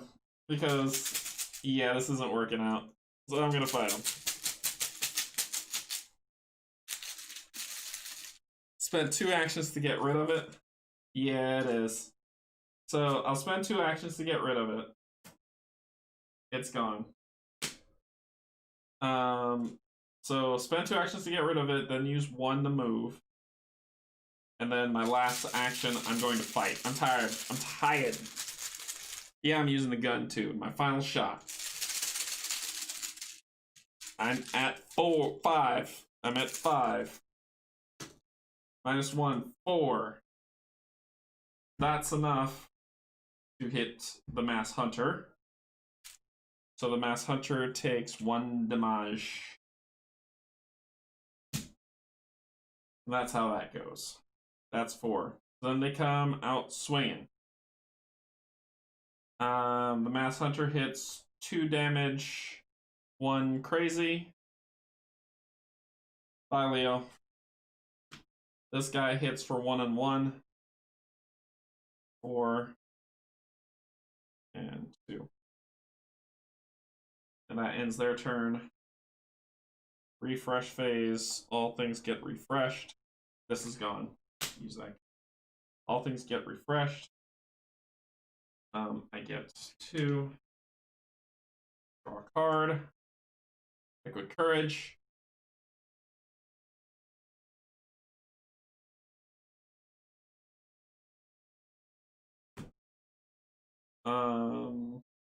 Doom. At 5. Terrible thing. Another test of mind. Lose an asset you control.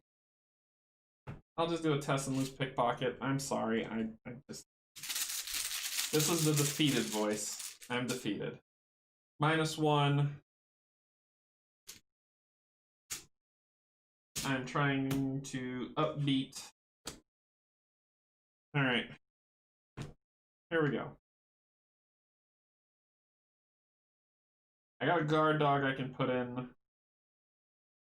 Or I could just put in Jenny's twins and start shooting. Because why not? Jenny's twins is coming in. And I'm putting all 4 of these on it. I would get attacked if I did that. I can't do that. I would get attacked.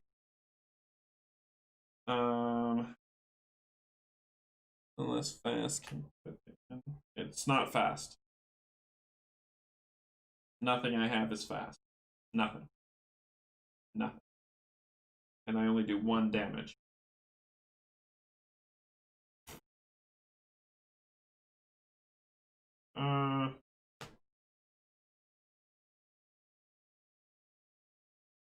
I will try to evade. So -1 of 3 is 2. You're exhausted. Evade again. Nope, fail. That was the 3. Move and yeah. Blah. There you go. There I go. Enemy turn. 1 and 1. My turn. Get 2. He untaps. Got a card, which is the flashlight, which would be fantastic. 1, 2, 3, 4, 5, 6, 7, 8. I'm at 8. Doom. Doom is at 5, 6. Peril. You must either spend 1 clue or take 2 damage. Why not? There's more around, right? I've got all the time in the world. Alright. Escape time. So for that guy, it'll just be a regular draw. So I exhaust him. And for this guy, I'm making it a 5er. Getting rid of Jenny's twins. Is the highest number of doom on a cultist. So it'd be 2. And I had 5. That's enough. That is enough. You are exhausted. Then my 3rd action is to move.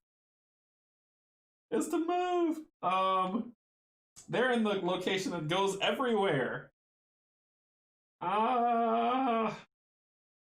Let's see what's going over at St. Mary's. Heal 3 damage as an action. That ends my turn. They can't attack, they're exhausted. Yeah, my advice. Call it a loss. With how badly the deck tokens mess with you, you actually cannot win scenario 3. I can't, but I'm seeing it through. I'm seeing it through because this is what we came for. So, I move here. They re-pull up. Doom. This is 6, 7, so 1 more, and I get this. Hey, look, something else. Okay, I probably might be playing the next scenario with 2. I see why you need 2 people. I see why you need 2 people. All right. I got the flashlight. I pulled Monster came out. Doom happened. My turn. Uh, all I've been doing is playing evade this entire time. When monsters come out, all I do is play evade. So it's 2. It's still enough. Oh, and there's a hold on this. The shroud is 2. All right, you're evaded.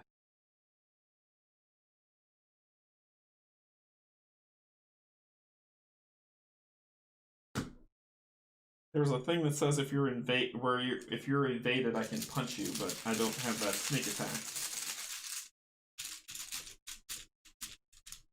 That's 1, 2. I'm gonna attack this guy. Can I commit any punching? Yep, I sure enough can with overpower for 5. Dice hate me. -3. Add 5. That's 2. Place one of your clues on your location. I don't have any clues. So that misses. So 1, 2, 3 to fight. That's it. Alright, so let's see what happens. They come down here and punch me to death. And I lose! Huzzah! So, that didn't go well. But that's okay. I actually had fun playing this. It's just tough with one card. Like one person, because all I'm doing is I can only do 1 damage. So if something comes up with 4 hit, and 4 hit, and 4 hit, all I'm doing is evading forever. So that's not good. The deck was not in my favor. Creature is summoned and I die.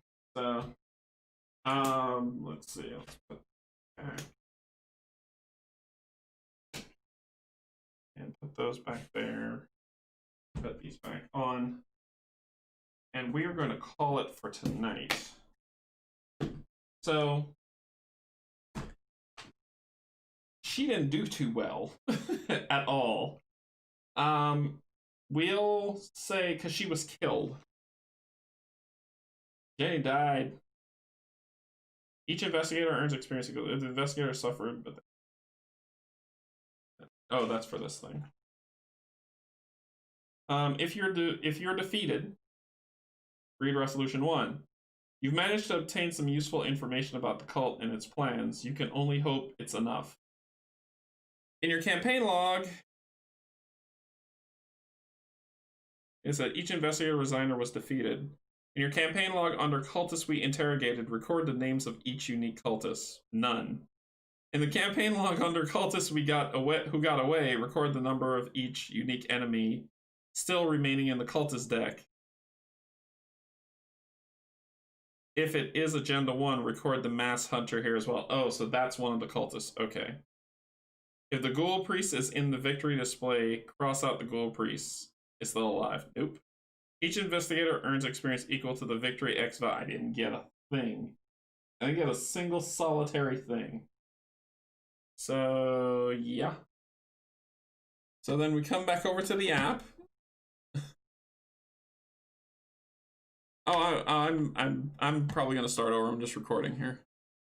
So that happened there. What do you do? Resolutions? What does resolution say? Resolution 1. Seed.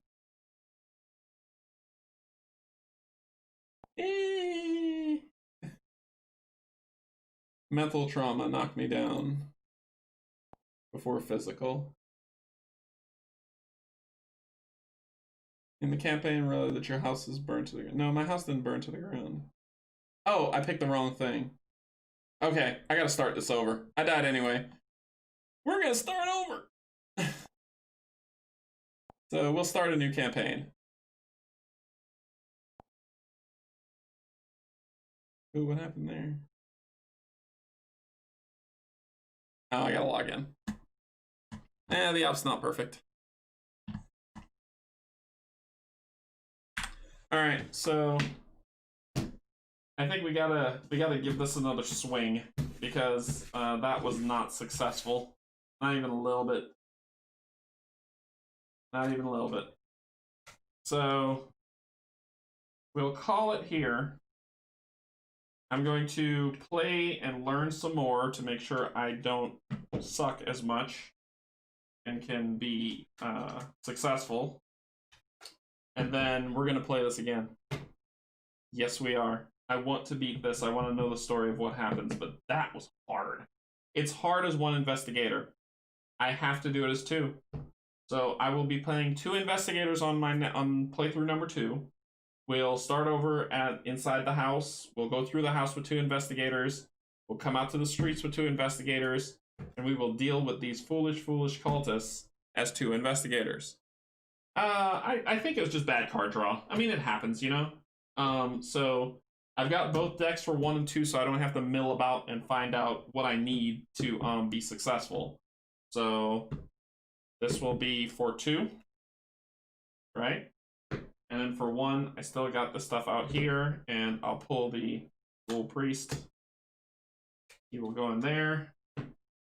Pull out Lita, because she was not successful. And Lita will go there. And I will downgrade my abilities. Switchblade. And pull out upgraded Luca. And then build a new deck.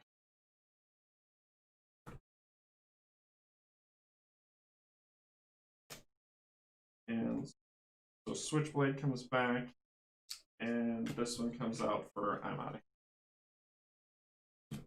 There we go. Base deck, back in. I'm gonna pull out this horrid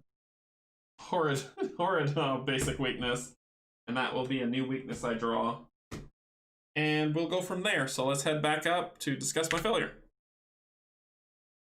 All right, so Arkham Horror card game, not easy. You think it's easy?